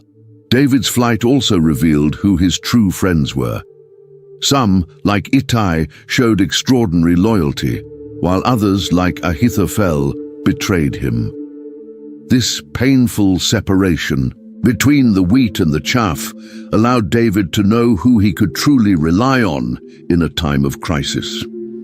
As David fled along the slope of the Mount of Olives, another drama was unfolding in Jerusalem. Absalom had entered the city and taken over the palace, but now he needed to decide his next move. For that, he would turn to two advisors: Ahithophel, David's former counselor who had joined the conspiracy, and Hushai, David's friend who pretended to support Absalom in order to sabotage his plans. In chapter 16, when Absalom asked Ahithophel what he should do, the advice was blunt and scandalous. Sleep with your father's concubines, whom he left to take a care of the palace. Then all Israel will hear that you have made yourself obnoxious to your father, and the hands of everyone with you will be strengthened, as we read in verse 21. This advice had a twisted logic. In ancient culture, taking a king's concubines was a public declaration of seizing his throne. The act would make reconciliation between father and son impossible, thereby strengthening the loyalty of Absalom's followers. So they pitched a tent for Absalom on the roof, and he slept with his father's concubines in the sight of all Israel, as verse 22 states. Unknowingly, Absalom was fulfilling Nathan's prophecy to David. I will take your wives before your eyes and give them to someone close to you, and he will sleep with your wives in broad daylight. In chapter 17, Ahithophel offered another, decisive plan. Let me choose 12,000 men and set out tonight in pursuit of David. I would attack him while he is weary and weak. I would strike down only the king, as we read in verses 1 and 2. The idea was to act swiftly before David had a chance to regroup and prepare a defense. The plan pleased Absalom, but he also wanted to hear Hushai's opinion, knowing he had. To undermine Ahithophel's plan to save David, Hushai proposed an alternative strategy. This time, the advice Ahithophel has given is not good, Hushai began. You know your father and his men. They are fighters and as fierce as a wild. Bear robbed of her cubs. Besides, your father is an experienced warrior. He will not spend the night with the troops. As verses 7 and 8 say, Hushai went on, right now he is probably hiding in a cave or some other place. If he attacks and some of your men fall, it will be reported that there has been a slaughter among Absalom's followers. Then even the bravest soldier, whose heart is like the heart of a lion, will melt with fear. For all Israel knows that your father is a mighty warrior and that those with him are valiant, as stated in verses 9 and 10. From Dan to Beersheba, as numerous as the sand on the seashore, be gathered to you, with you yourself leading them into battle. Then we will attack him wherever he may be found, and we will fall on him as dew settles on the ground. Neither he nor any of his men will be left alive, according to verses 11 and 12. This advice appealed to Absalom's vanity, suggesting he personally lead a grand army, and also seemed safer as it allowed for an overwhelming force to be assembled against David. Absalom and all the men of Israel said, the advice of Hushai the Archite is better than that of Ahithophel, as verse 14 notes.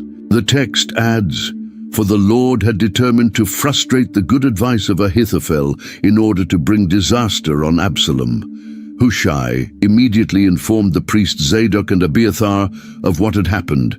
Ahithophel has advised Absalom and the elders of Israel in such and such a manner, and I have advised in this and that way. Now send a message quickly and tell David, do not spend the night at the wilderness ford, but cross over at once, or the king and everyone with him will be swallowed up.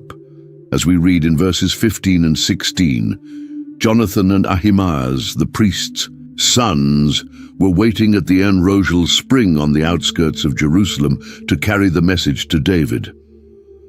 A servant girl went to inform them, and they left to deliver the message to the king, for they could not risk being seen entering the city. Says verse 17, but a boy saw them and reported it to Absalom. The two young men fled and hid in the house of a man in Bahurim, who had a well in his courtyard. The man's wife took a covering, spread it over the mouth of the well, and scattered grain on it so that nothing was noticed, as verse 19 says. When Absalom's servants arrived at the house and asked about Jonathan and Ahimaaz, the woman said, they crossed over the brook. The servants searched but found nothing and returned to Jerusalem. After they had gone, Jonathan and Ahimaaz climbed out of the well and went to inform King David, get up and cross the river quickly, for Ahithophel has advised such and such against you, as we read in verse 21. This information was critical. It allowed David to escape before Absalom could reconsider and follow Ahithophel's original plan. David and all the people with him got up and crossed the Jordan. By daybreak, not one was left who had not crossed, according to verse 22. As for Ahithophel, when he saw that his advice had not been followed, he saddled his donkey, set out for his house in his hometown. He put his house in order, and then hanged himself. So he died and was buried in his father's tomb, as verse 23 states. The proud advisor, realizing that the rejection of his plan likely meant Absalom's defeat and his own downfall, chose to take his own life. The battle of counsel between Ahithophel and Hushai was a turning point in Absalom's rebellion. Though no swords or spears were drawn, this battle of minds determined the course of what was to come. Absalom's choice to follow Hushai's advice gave David the crucial time he needed to regroup his forces and prepare a proper defense. This episode also shows how God was working behind the scenes to protect David, using Hushai as an instrument, to thwart Ahithophel's good advice. As the biblical text itself puts it, David's prayer on the Mount of Olives, "O Lord, turn Ahithophel's counsel into foolishness," was being answered. After crossing the Jordan River, David arrived in Mahanaim, where he reorganized his forces. David mustered the men who were with him and appointed over them commanders of thousands and commanders of hundreds, as we read in chapter 18, verse 1. He divided the army into 3 groups, a third under the command of Joab, a third under Abishai son of Zeruiah, Joab's brother, and a third under Ittai the Gittite, as stated in verse 2. The king declared that he himself would go out with them into battle, but the men persuaded him otherwise. "You must not go out, for if we are forced to flee, they won't care about us. Even if half of us die, they won't care, but you are worth 10,000 of us. It is better that you stay in the city and send us help from there," as verse 3 tells us. David agreed, "I will do whatever seems best to you." He stood beside the city gate as all the troops marched out in units of hundreds and thousands. At that moment, David gave an order that revealed his fatherly heart, even in the midst of rebellion. "Be gentle with the young man Absalom for my sake." All the commanders heard the king give this command concerning Absalom. So the army marched into the field to fight Israel, and the battle took place in the forest of Ephraim, as verse 6 states. The text describes a brutal conflict. There, Israel's troops were defeated by David's men, and the casualties that day were great, 20,000 men. The battle spread out over the whole countryside, and the forest swallowed up more men that day than the sword, as verses 7 and 8 explain. This detail suggests that the difficult terrain of the forest claimed many of Absalom's inexperienced troops. In the midst of this chaos, a fateful encounter occurred. Absalom happened to meet David's men. He was riding his mule, and as the mule went under the thick branches of a large oak, Absalom's head got caught in the tree. He was left hanging in mid-air, while the mule he was riding kept going, as described in verses 9 and 10. a man saw what happened and went to report it to Joab. I saw Absalom hanging in an oak tree. Joab was furious. What? You saw him? Why didn't you strike him down right there? I would have given you 10 shekels of silver and a warrior's belt, as we read in verses 10 and 11. But the man replied with integrity, even if 1,000 shekels were weighed out into my hands, I would not lay a hand on the king's son. We all heard the king command you, Abishai and Ittai, protect the young man Absalom for my sake, as verse 12 recounts. He added that if he had killed Absalom, Joab himself would have turned him in to the king. Joab responded, I'm not going to waste time like this with you. Taking 3 javelins in his hand, he plunged them into Absalom's heart, while Absalom was still alive in the oak tree, as recorded in verse 14. Then 10 of Joab's armor-bearers surrounded Absalom and finished him off. Joab then sounded the trumpet, and the troops stopped pursuing Israel because Joab halted them. They took Absalom, threw him into a big pit in the forest, and piled up a large heap of stones over him. Meanwhile, all the Israelites fled to their homes, as verse 17 narrates. It's ironic that Absalom, so proud of his looks, especially his hair, met his end because of it. It's also tragic that during his life, he had erected a monument for himself in the King's Valley, saying, I have no son to preserve the memory of my name. Now, instead of a glorious memorial, he had a heap of stones over him, a mark of disgrace. The battle in the forest of Ephraim was decisive. With Absalom's death, the rebellion lost both its leader and its driving force. The Israelite troops, hastily assembled and lacking the experience of David's veterans, were no match for the seasoned warriors of the king, especially in such a challenging terrain. Joab, though directly disobeying David's command to spare Absalom, acted with the pragmatic ruthlessness that had always defined him. In his view, Absalom's death was necessary to end the rebellion once and for all, and to prevent further bloodshed. Still, as we'll see next, his decision would cause deep anguish for the king. With Absalom dead and the battle decided, it was time to bring word to King David, who waited anxiously in Mahanaim. Ahimaaz, son of Zadok, asked Joab for permission to run and deliver the good news to the king, but Joab hesitated. You are not the bearer of news today. You may take news another day. Today you shall not deliver the news, because the king's son is dead, as stated in chapter 18, verse 20. Instead, he ordered a Cushite, Go, tell the king what you have seen. The man bowed before Joab and ran off. Still, Ahimaaz insisted, Whatever happens, let me run behind the Cushite. When Joab asked why he wanted to go, Ahimaaz didn't give a clear answer.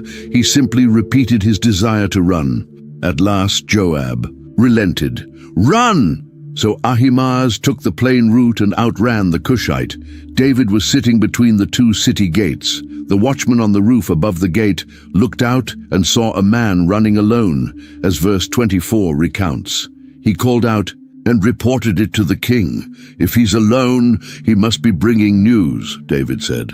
As the man came closer, the watchman saw another runner and called out to the gatekeeper, Look, another man running alone. The king said, He too must be bringing news. The watchman recognized the first runner. It seems to me that the running of the first one is like that of Ahimaaz, son of Zadok. David replied, He is a good man and comes with good news. As we read in verse 27, Ahimaaz arrived first and greeted the king.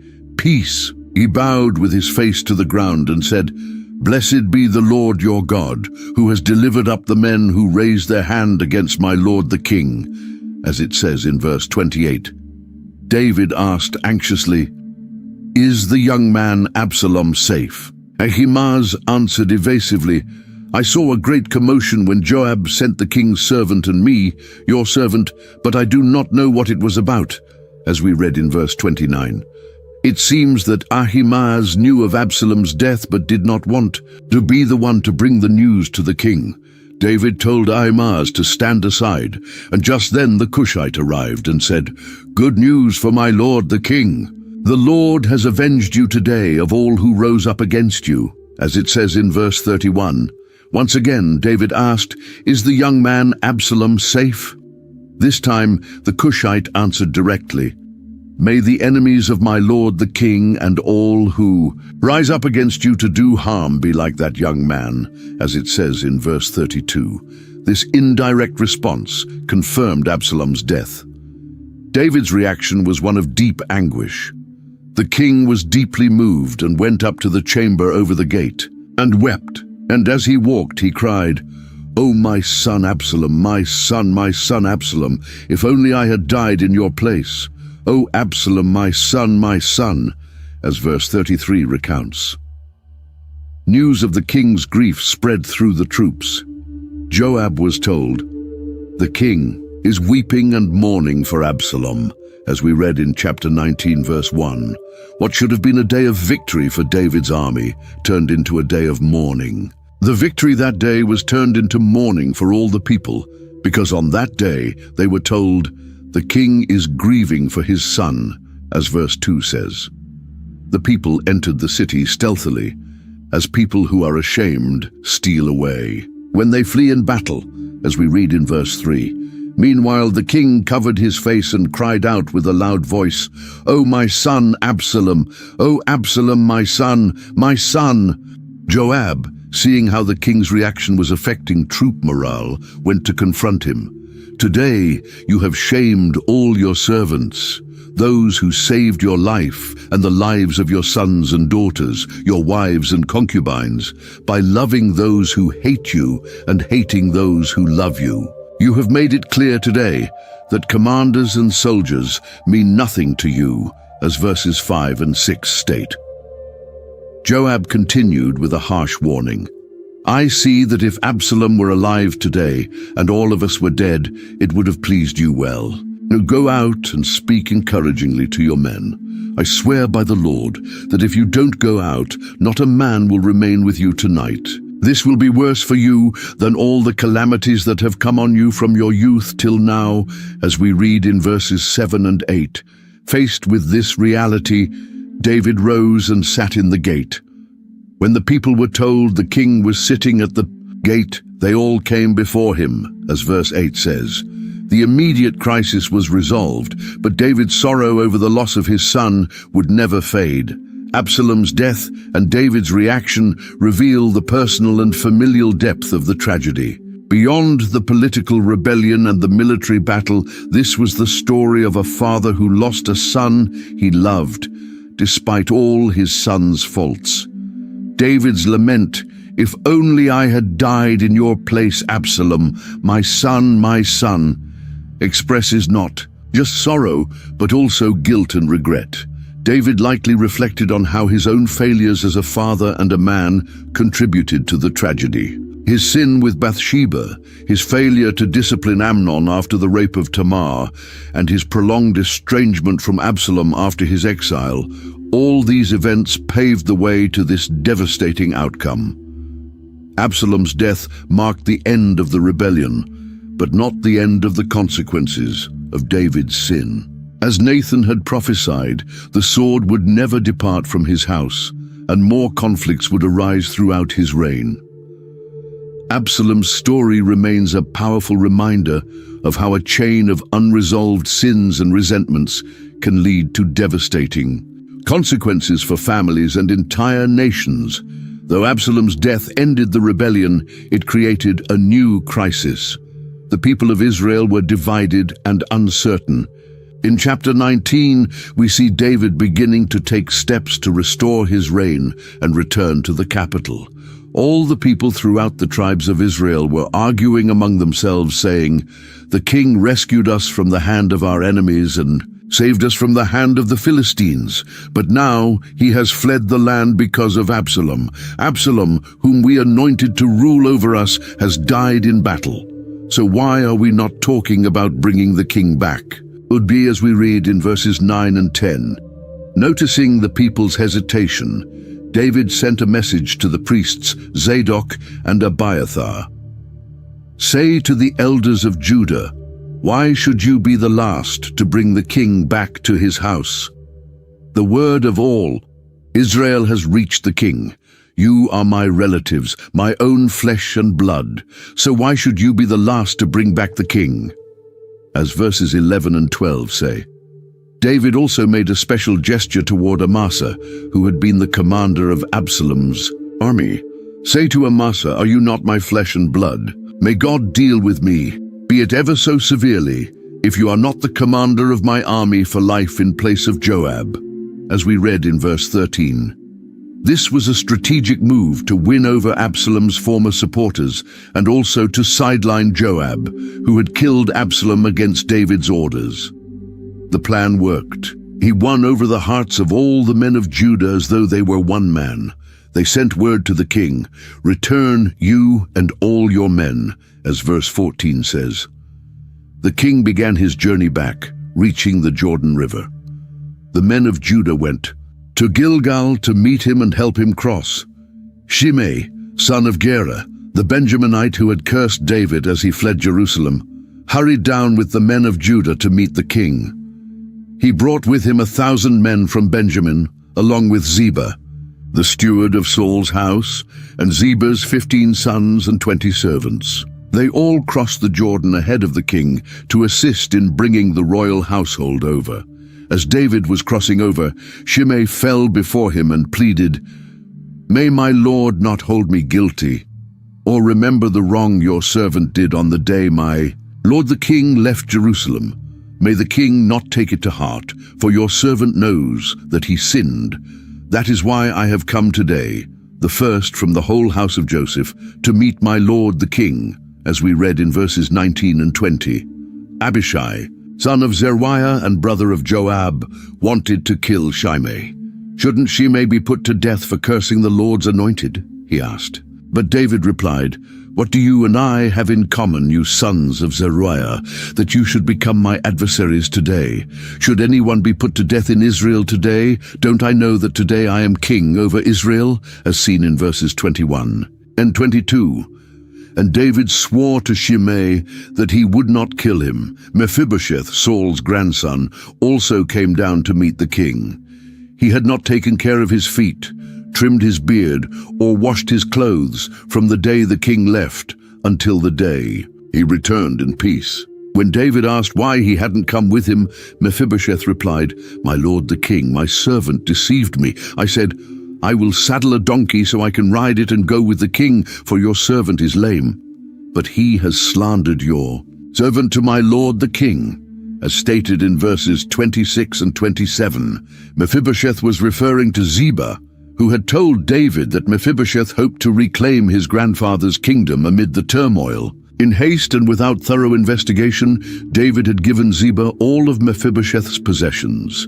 Now realizing he may have been misled, David said, "You and Ziba are to divide the land," as in verse 29. But Mephibosheth, proving his loyalty, replied, "Let him take it all now that my lord the king has returned safely to his palace." Barzillai the Gileadite, an elderly man who had supported David with supplies during his flight, also came to escort the king across the Jordan.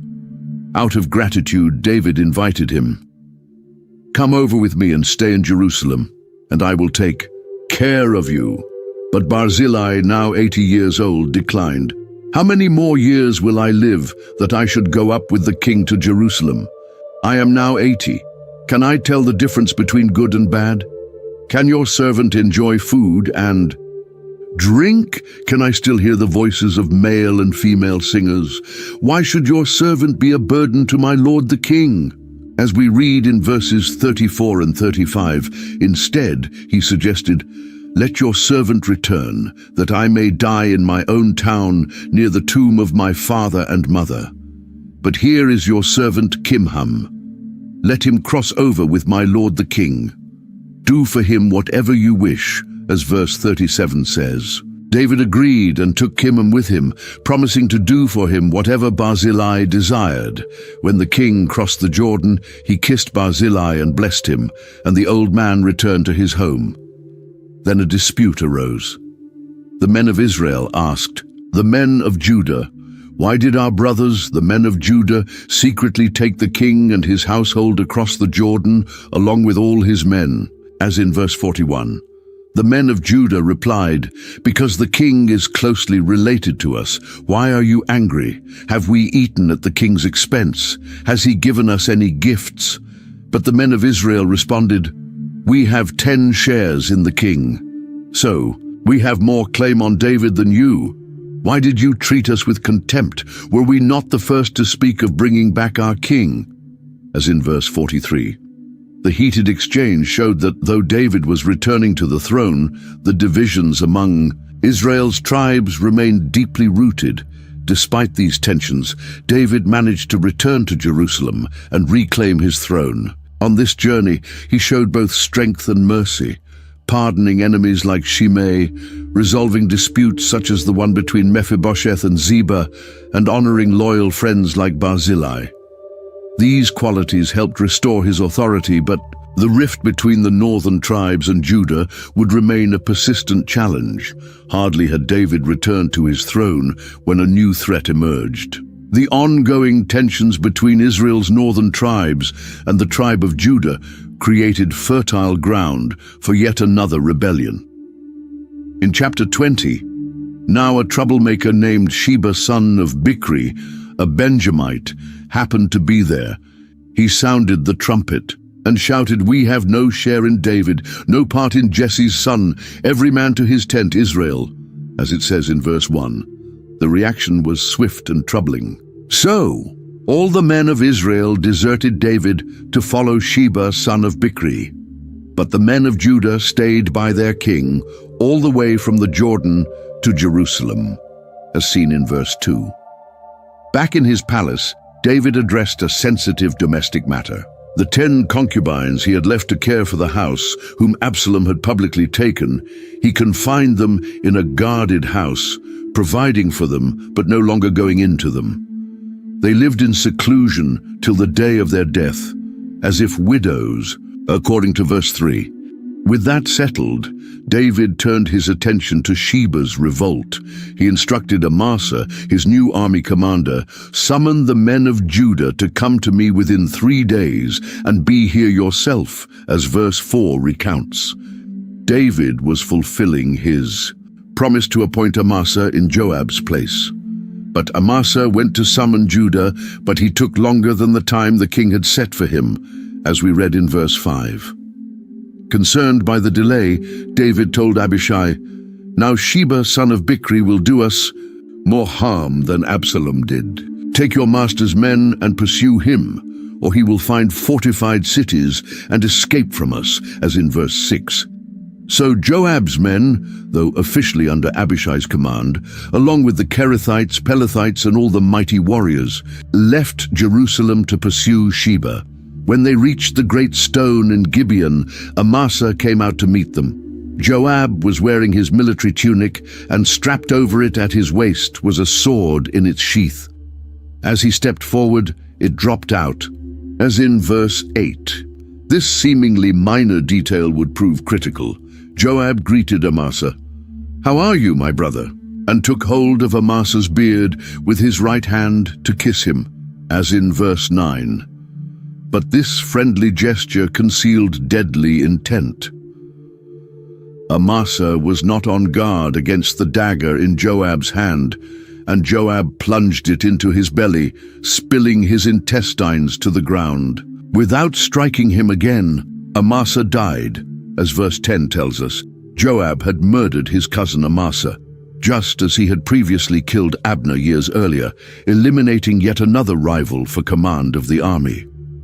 Without wasting time, Joab and Abishai, his brother, pursued Sheba, the son of Bichri, as we read in verse 10. One of Joab's men stood by Amasa's body and proclaimed, "Whoever favors Joab and is for David, follow Joab," as stated in verse 11. Seeing that everyone who passed by stopped to look at the corpse, the man removed Amasa from the road to the field and threw a garment over him, because he saw that everyone who came upon the body stopped. As verse 12 recounts, Joab and his men pursued Sheba throughout the territory of Israel until they reached the city of Abel-Beth-Maachah in the far north. There, they besieged Sheba, built a siege ramp against the city so that it stood against the outer wall, and all the troops with Joab battered the wall to bring it down, according to verse 15. At this critical moment, a wise woman from the city cried out, "Listen, tell Joab to come here so I can speak to him," as we read in verse 16. When Joab approached, she asked, "Are you Joab?" He answered, "I am." Then she said, "Listen to the words of your servant." Joab replied, "I'm listening." The woman then said, "In the past people used to say, 'Let them ask advice at Abel,' and that's how disputes were settled. I am one of the peaceful and faithful in Israel. You are trying to destroy a city that is a mother in Israel. Why would you swallow up the Lord's inheritance?" As recorded in verses 18 and 19, Joab answered, "Far be it from me to devour or destroy. That's not the case. But a man named Sheba, son of Bichri, from the hill country of Ephraim, has lifted his hand against King David. Hand over this one man, and I will withdraw from the city," as we read in verses 20 and 21, showing great wisdom and diplomatic skill. The woman said to Joab, "His head will be thrown to you over the wall." She went to the people with her wise counsel, and they cut off the head of Sheba, son of Bichri, and threw it to Joab, as verse 22 tells us. With the threat eliminated, Joab sounded the trumpet, and all the troops dispersed from the city, each to his own home. And Joab returned to the king in Jerusalem, as verse 22 continues. The chapter ends with a list of David's officials, showing that order had been restored. Joab was over the entire army of Israel. Benaiah, son of Jehoiada, was over the Kerethites and Pelethites. Adoniram was in charge of forced labor. Jehoshaphat, son of Ahilud, was the recorder. Sheva was the secretary. Zadok and Abiathar were priests. And Ira the Jairite was also a priest of David, according to verses 23 through 26. Sheba's revolt, though less significant than Absalom's, highlighted how tribal tensions were still very much alive in Israel. The speed with which the northern tribes abandoned David revealed that many Israelites didn't feel fully represented by his government.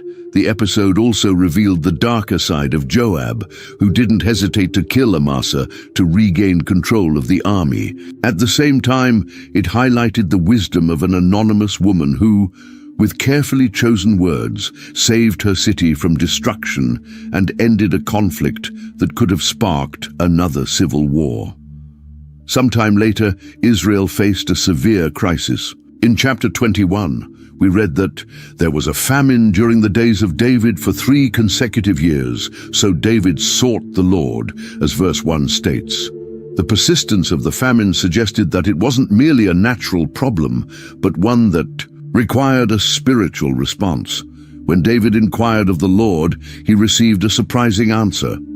"It is because of Saul and his blood-stained house, because he put the Gibeonites to death," as verse 1 continues. This incident isn't recorded elsewhere in the Bible, but evidently Saul had broken the ancient covenant Joshua had made with the Gibeonites. The Gibeonites were a people who had lived in the land before Israel's conquest.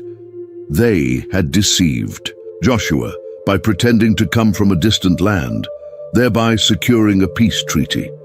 Even after the truth was revealed, Joshua honored the oath not to attack them, though he assigned them to be woodcutters and water carriers for the Israelites. The king summoned the Gibeonites and spoke to them, as verse 2 says. David explained that he was seeking a way to make atonement for the wrong Saul had committed, so that they might bless the Lord's inheritance, that is, the people of Israel. The Gibeonites replied, "It's not a matter of silver or gold between us and Saul or his house, nor is it for us to put anyone to death in Israel," as we read in verse 4. But David insisted, "Whatever you say, I will do for you." Then they requested, "From the man who tried to destroy us and who schemed to eliminate us, so we would have no place anywhere in Israel, let 7 of his descendants be given to us to be executed before the Lord at Gibeah of Saul, the Lord's chosen one," as verses 5 and 6 state. David said, "I will give them." But the king spared Mephibosheth, son of Jonathan, the son of Saul, because of the Lord's oath that was between David and Jonathan, son of Saul, as verse 7 recounts. Instead, the king took the 2 sons of Rizpah, whom she bore to Saul, along with the 5 sons of Merab, Saul's daughter, whom she bore to Adriel, and handed them over to the Gibeonites, as stated in verse 8. The Gibeonites executed them on the mountain before the Lord, as we read in verse 9. It was the beginning of the barley harvest, indicating this happened in the spring. Rizpah, the mother of 2 of the executed men, performed an extraordinary act of devotion. She took sackcloth and spread it out for herself on a rock from the beginning of the harvest until the rain poured down from the heavens. She did not allow the birds of the air to touch them by day, nor the wild animals by night, as verse 10 says. For months, she protected the bodies of the dead from scavengers in a poignant act of mourning and maternal love. When David learned what Rizpah had done, he went and retrieved the bones of Saul and Jonathan his son from the citizens of Jabesh-Gilead, who had stolen them from the public square at Beth-shan, where the Philistines had hung them after killing Saul in Gilboa, as verse 12 recounts. David brought back the bones of Saul and Jonathan, along with the bones of those who had been hanged.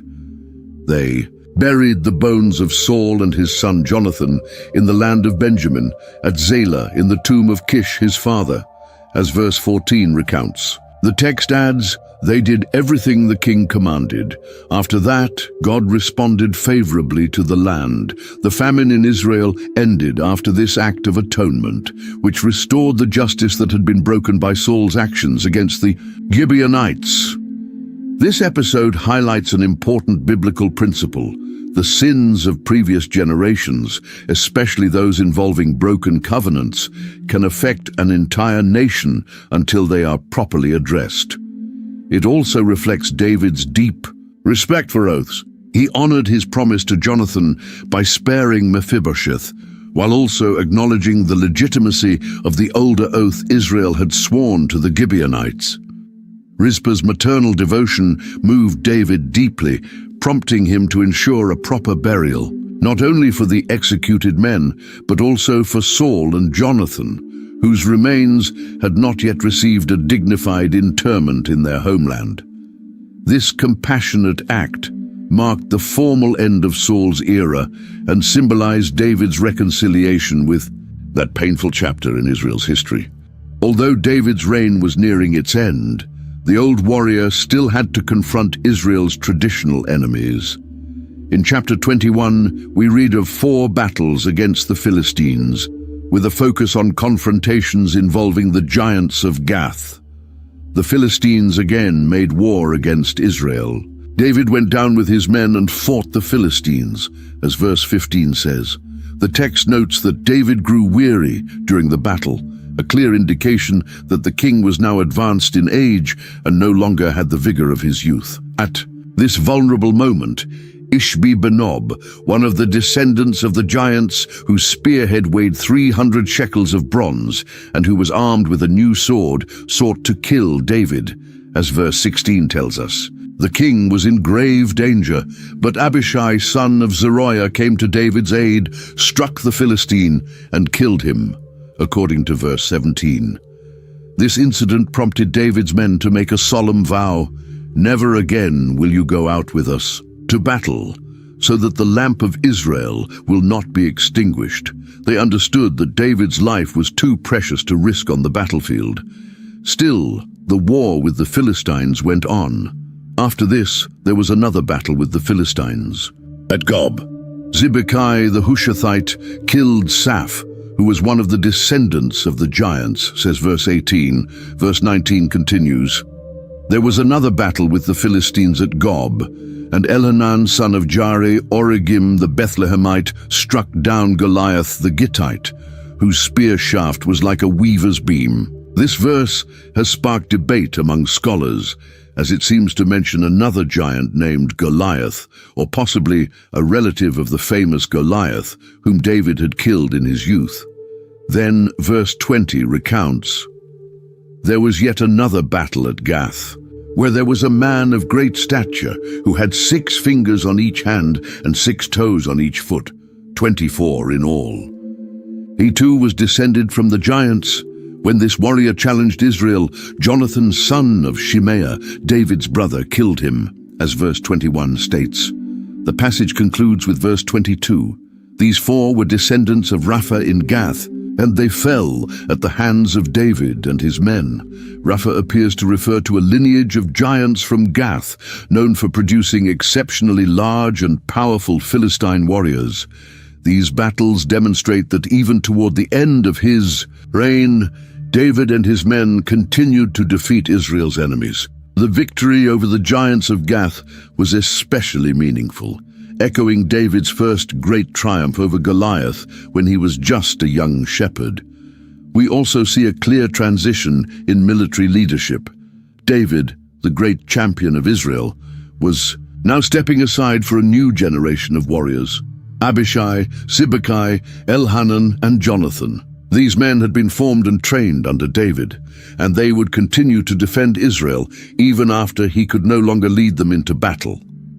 The moment when David is rescued by Abishai shows both the vulnerability and the irreplaceable value of the king.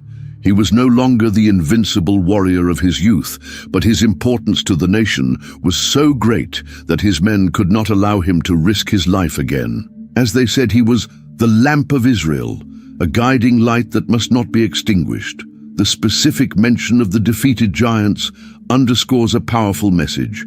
Even Israel's greatest fears, symbolized by these massive, formidable warriors, could be overcome with courage, skill, and faith. The same God who gave young David victory over Goliath continued to empower Israel against its most terrifying foes. After so many battles, dangers, and trials throughout his life, David expressed his gratitude to God in a beautiful song preserved. In chapter 22, this psalm also appears, with slight variations, as Psalm 18 in the book of Psalms. David sang to the Lord the words of this song when the Lord delivered him from the hand of all his enemies and from the hand of Saul. As verse 1 says, the song begins with a powerful declaration of love and trust in God. "The Lord is my rock, my fortress, and my deliverer.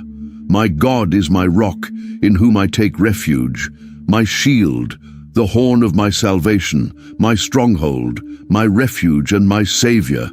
From violent people you save me," as seen in verses 2 and 3.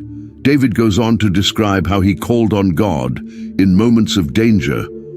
"I called to the Lord, who is worthy of praise, and have been saved from my enemies," says verse 4. He uses poetic language to depict the peril he faced. "The waves of death swirled about me, the torrents of destruction overwhelmed me, the cords of the grave coiled around me. The snares of death confronted me," as we read in verses 5 and 6. In his distress, David cried out to the Lord. "In my distress I called to the Lord, I called out to my God. From his temple he heard my voice, my cry came to his ears." As verse 7 proclaims, he described God's response as a theophany, a majestic and terrifying divine manifestation. "Then the earth shook and trembled, the foundations of the heavens quaked and were shaken, because he was angry," as we read. In verse 8, "Smoke went up from his nostrils, and devouring fire from his mouth. Coals were kindled by it.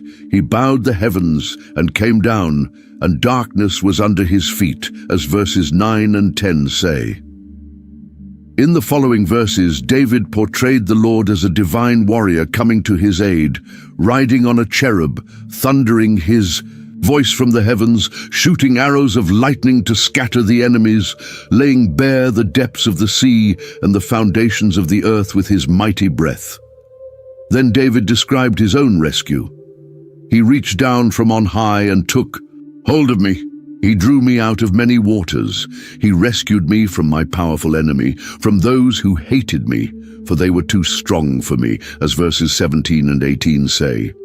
The king attributed his deliverance entirely to God's goodness. For you are my lamp, O Lord. The Lord turns my darkness into light. With your help I can advance against a troop.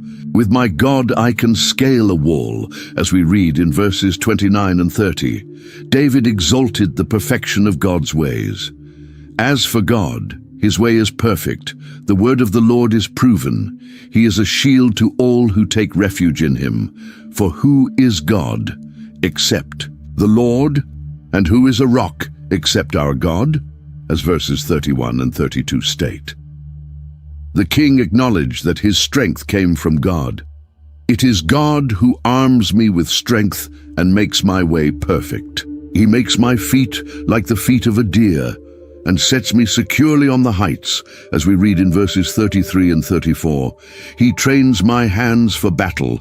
My arms can bend a bow of bronze, as verse 35 says. David recalled his victories over his enemies, always giving credit to God. I pursued my enemies and destroyed them. I did not turn back until they were consumed. I crushed them, and they could not rise. They fell beneath my feet. As verses 38 and 39 tell us, the song continues with David recognizing that God delivered him from disputes among the people and preserved him as the head of nations. Foreigners submit to me. As soon as they hear me, they obey, as verses 44 and 45 say. David concluded his psalm with a final praise. The Lord lives, blessed be my rock. May God, the rock of my salvation, be exalted.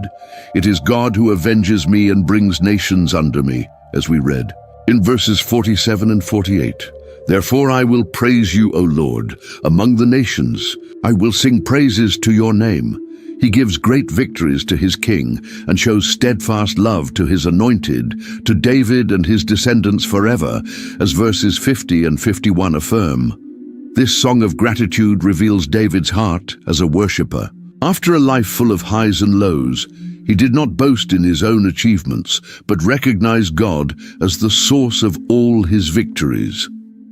The psalm blends personal memories with poetic imagery to express David's experience of God as his protector and deliverer.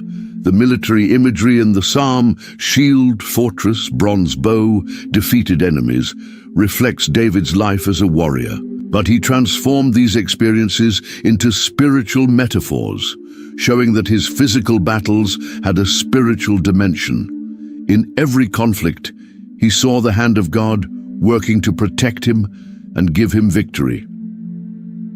The song also reveals David's view of his own role in history. As Israel's anointed king, he saw himself as an instrument of God, fulfilling a divine purpose that would extend through his descendants forever, a reference to God's promise of an eternal dynasty. As he approached the end of his life, David left a spiritual legacy, not only through his psalms, but also in his final recorded words. In chapter 23, we find what the text calls the last words of David, a kind of poetic testament from the king. These are the last words of David. The declaration of David, son of Jesse, the declaration of the man exalted by the Most High, the man anointed by the God of Jacob, Israel's sweet psalmist, as verse 1 says. This verse establishes David's authority as God's chosen king and as the beloved author of Israel's psalms. David acknowledged the divine source of his words. The Spirit of the Lord spoke through me. His word was on my tongue. The God of Israel spoke. The Rock of Israel said to me, as we read in verses 2 and 3. He was not merely sharing human wisdom, but divine revelation. The heart of his message concerned the nature of righteous leadership.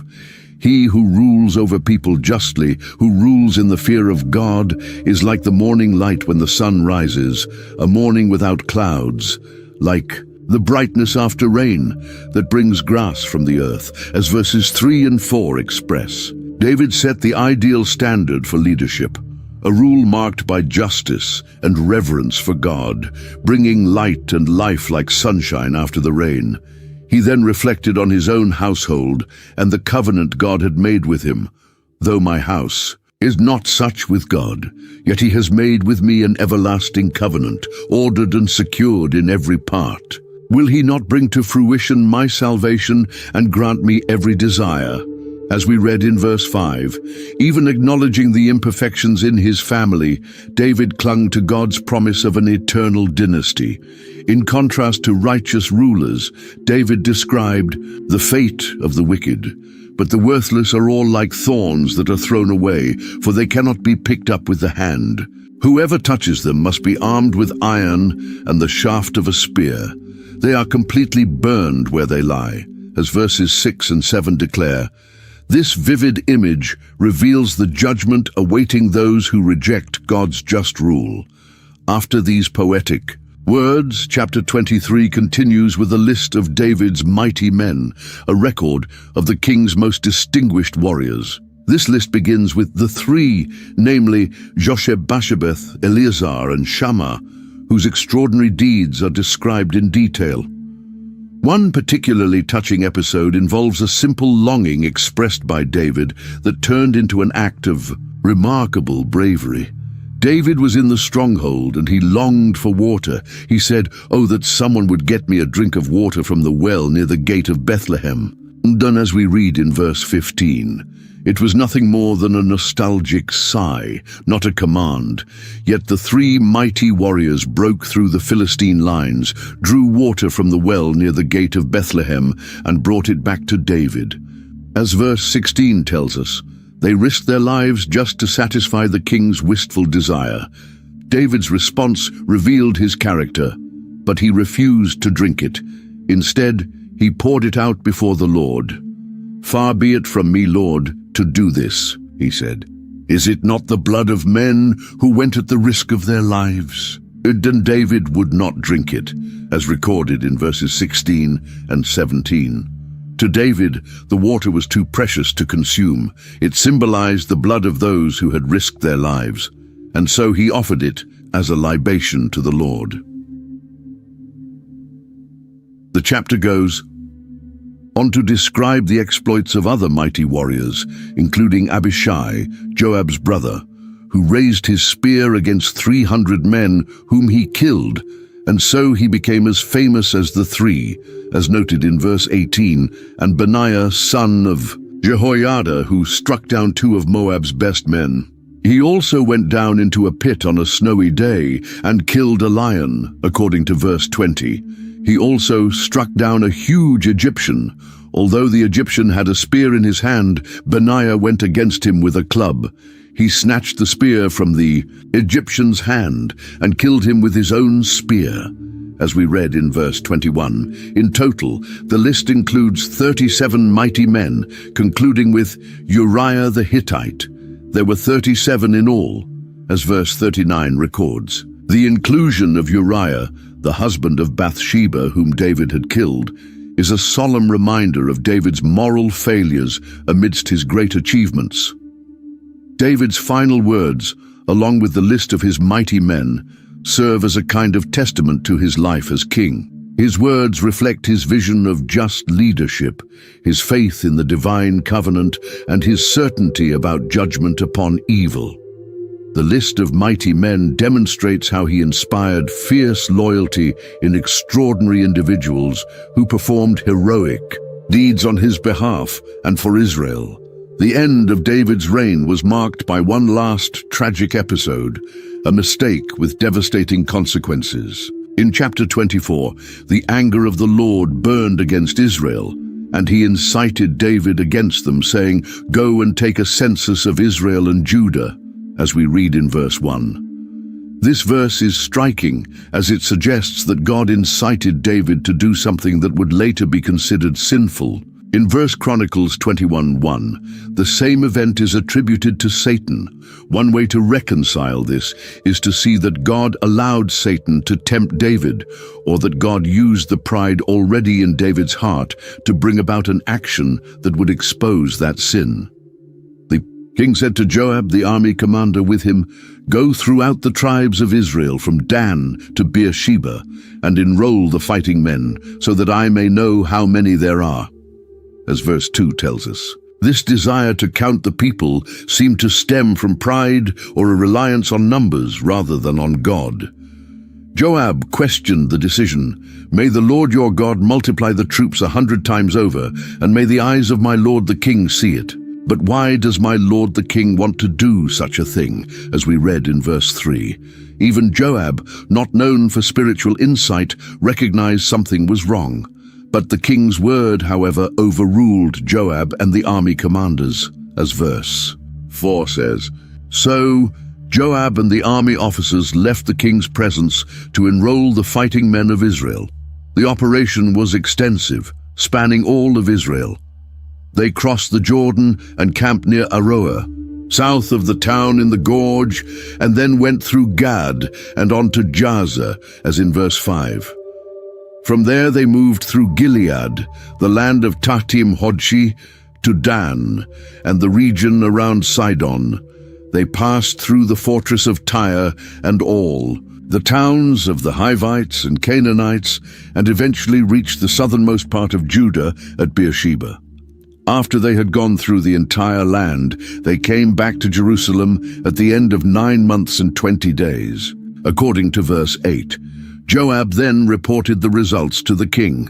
In Israel, there were 800,000 able-bodied men who could handle a sword, and in Judah, 500,000, as verse 9 says. But after receiving the report, David was conscience-stricken after he had counted the fighting men, as we read in verse 10. He admitted his guilt. "I have sinned greatly in what I have done. Now, Lord, I beg you, take away the guilt of your servant. I have done a very foolish thing." The next morning, the word of the Lord came to Gad the prophet, David's seer, as in verse 11. God instructed Gad to offer David 3 choices of punishment. "I am giving you 3 options. Choose one of them for me to carry out against you," as verse 12 states. Gad came to David and laid out the options. "Shall there come on you 3 years of famine in your land? Or 3 months of fleeing from your enemies while they pursue you? Or 3 days of plague in your land? Now then, think it over and decide how I should answer the one who sent me," as recorded in verse 13. David chose to fall into the hands of God rather than man. "I am in deep distress. Let us fall into the hands of the Lord, for his mercy is great, but do not let me fall into human hands," as we see in verse 14. So the Lord sent a plague on Israel from that morning until the end of the time designated, and 70,000 of the people from Dan to Beersheba died, as verse 15 says. The plague was halted only when the angel stretched out his hand to destroy Jerusalem.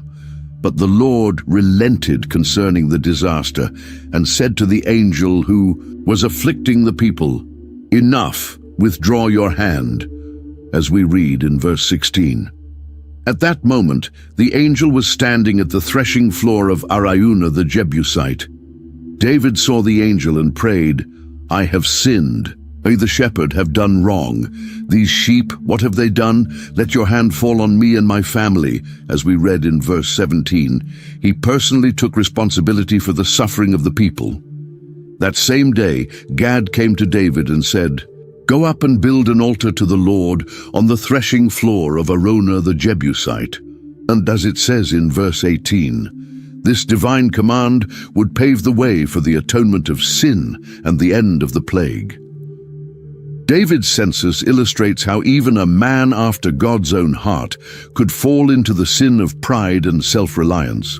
His desire to know the exact number of his troops suggests that David was putting his trust in human strength rather than in divine power.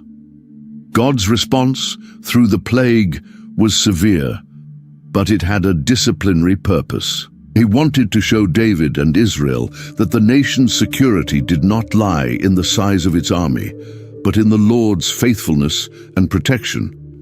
David's intercession for the people, asking that the punishment fall on him and his family, reveals his shepherd-king heart. Like the good shepherd he had been in his youth, he was willing to sacrifice himself for the sheep of his flock. Following God's command, David went up as the Lord had commanded through Gad, as we read in 2 Samuel 24:19. When Araunah looked and saw the king and his officials approaching, he went out and bowed down before the king with his face to the ground, as it says in verse 20. Araunah asked, "Why has my lord the king come to his servant?" David replied, "To buy your threshing floor so I can build an altar to the Lord, that the plague on the people may be stopped," as recorded in verse 21. Generously, Araunah offered to give it all. "Let my lord the king take whatever he wishes and offer it up. Here are oxen for the burnt offering, and here are the threshing sledges and ox yokes for the wood," as we read in verse 22. He added, "Your Majesty, Araunah gives all this to the king." Then he said, "May the Lord your God accept you," showing respect for the God of Israel even as a Jebusite. But David insisted on paying. "No, I insist on paying you for it. I will not sacrifice to the Lord my God burnt offerings that cost me nothing," as stated in verse 24. This principle, that true worship involves sacrifice and personal cost, is one of the key lessons from this story. So David bought the threshing floor and the oxen for 50 shekels of silver, as we read in verse 24. David built an altar to the Lord there and sacrificed burnt offerings and fellowship offerings. Then the Lord answered his prayer on behalf of the land, and the plague on Israel was stopped, as verse 25 concludes. What seems like a simple event carries profound historical significance. The threshing floor of Araunah was located on Mount Moriah, the same place where, centuries earlier, Abraham had taken Isaac to be sacrificed and where God provided a substitute. Now this same location became a meeting point between God and his people through sacrifice, ending the plague that threatened Israel. Even more significant, this very threshing floor would become the site where Solomon, David's son, would build the temple in Jerusalem. As we read in 2 Chronicles 3:1, "Then Solomon began to build the temple of the Lord in Jerusalem on Mount Moriah, where the Lord had appeared to his father David. It was on the threshing floor of Araunah, Ornan, the Jebusite, the place provided by David." Thus David's final major official act was acquiring the very location that would become the heart of Israelite worship for generations. The place where the plague was halted would be transformed into the site where daily sacrifices would be made to atone for the sins of the people. David's insistence on paying for the threshing floor, even when it was offered for free, reveals much about his understanding of genuine worship. He knew that a sacrifice that costs nothing isn't truly a sacrifice. Authentic worship involves more than external rituals. It requires personal surrender and real cost. It's fitting that the book of 2 Samuel ends with this act of worship and sacrifice. Throughout his life, David experienced both great triumphs and devastating failures, but his story closes with him in the right posture before God, humble, repentant, and worshipful. The altar at Araunah's threshing floor marked the end of the plague that threatened Israel, but it also pointed toward the future.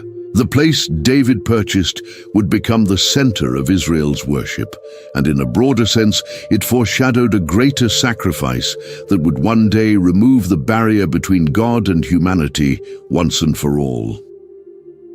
David's acquisition of Araunah's threshing floor provides a fitting conclusion to the story of 2 Samuel. The shepherd, warrior, fugitive, king, sinner, and worshipper ended his journey by preparing the way for his son and for the future of Israel. His final official act was establishing the location where future generations would worship the same God who had been his rock, fortress, and deliverer throughout his life. If you were encouraged by this journey through 2 Samuel, don't keep the blessing to yourself. Share this video with your friends, family, and faith community. Every share helps more people discover these powerful biblical stories presented in a way that truly touches the heart. And if you haven't subscribed to the channel yet, what are you waiting for? Click that subscribe button now so you don't miss our upcoming videos on the books of the Bible. We have many more life-changing stories to explore together. Also, hit the notification bell to be alerted when we release new content. Drop a comment below and tell us which part of David's story impacted you the most. Thank you so much for joining us for the book of 2 Samuel like you've never seen before. May the lessons from David's life continue to inspire your walk with God. See you in the next video.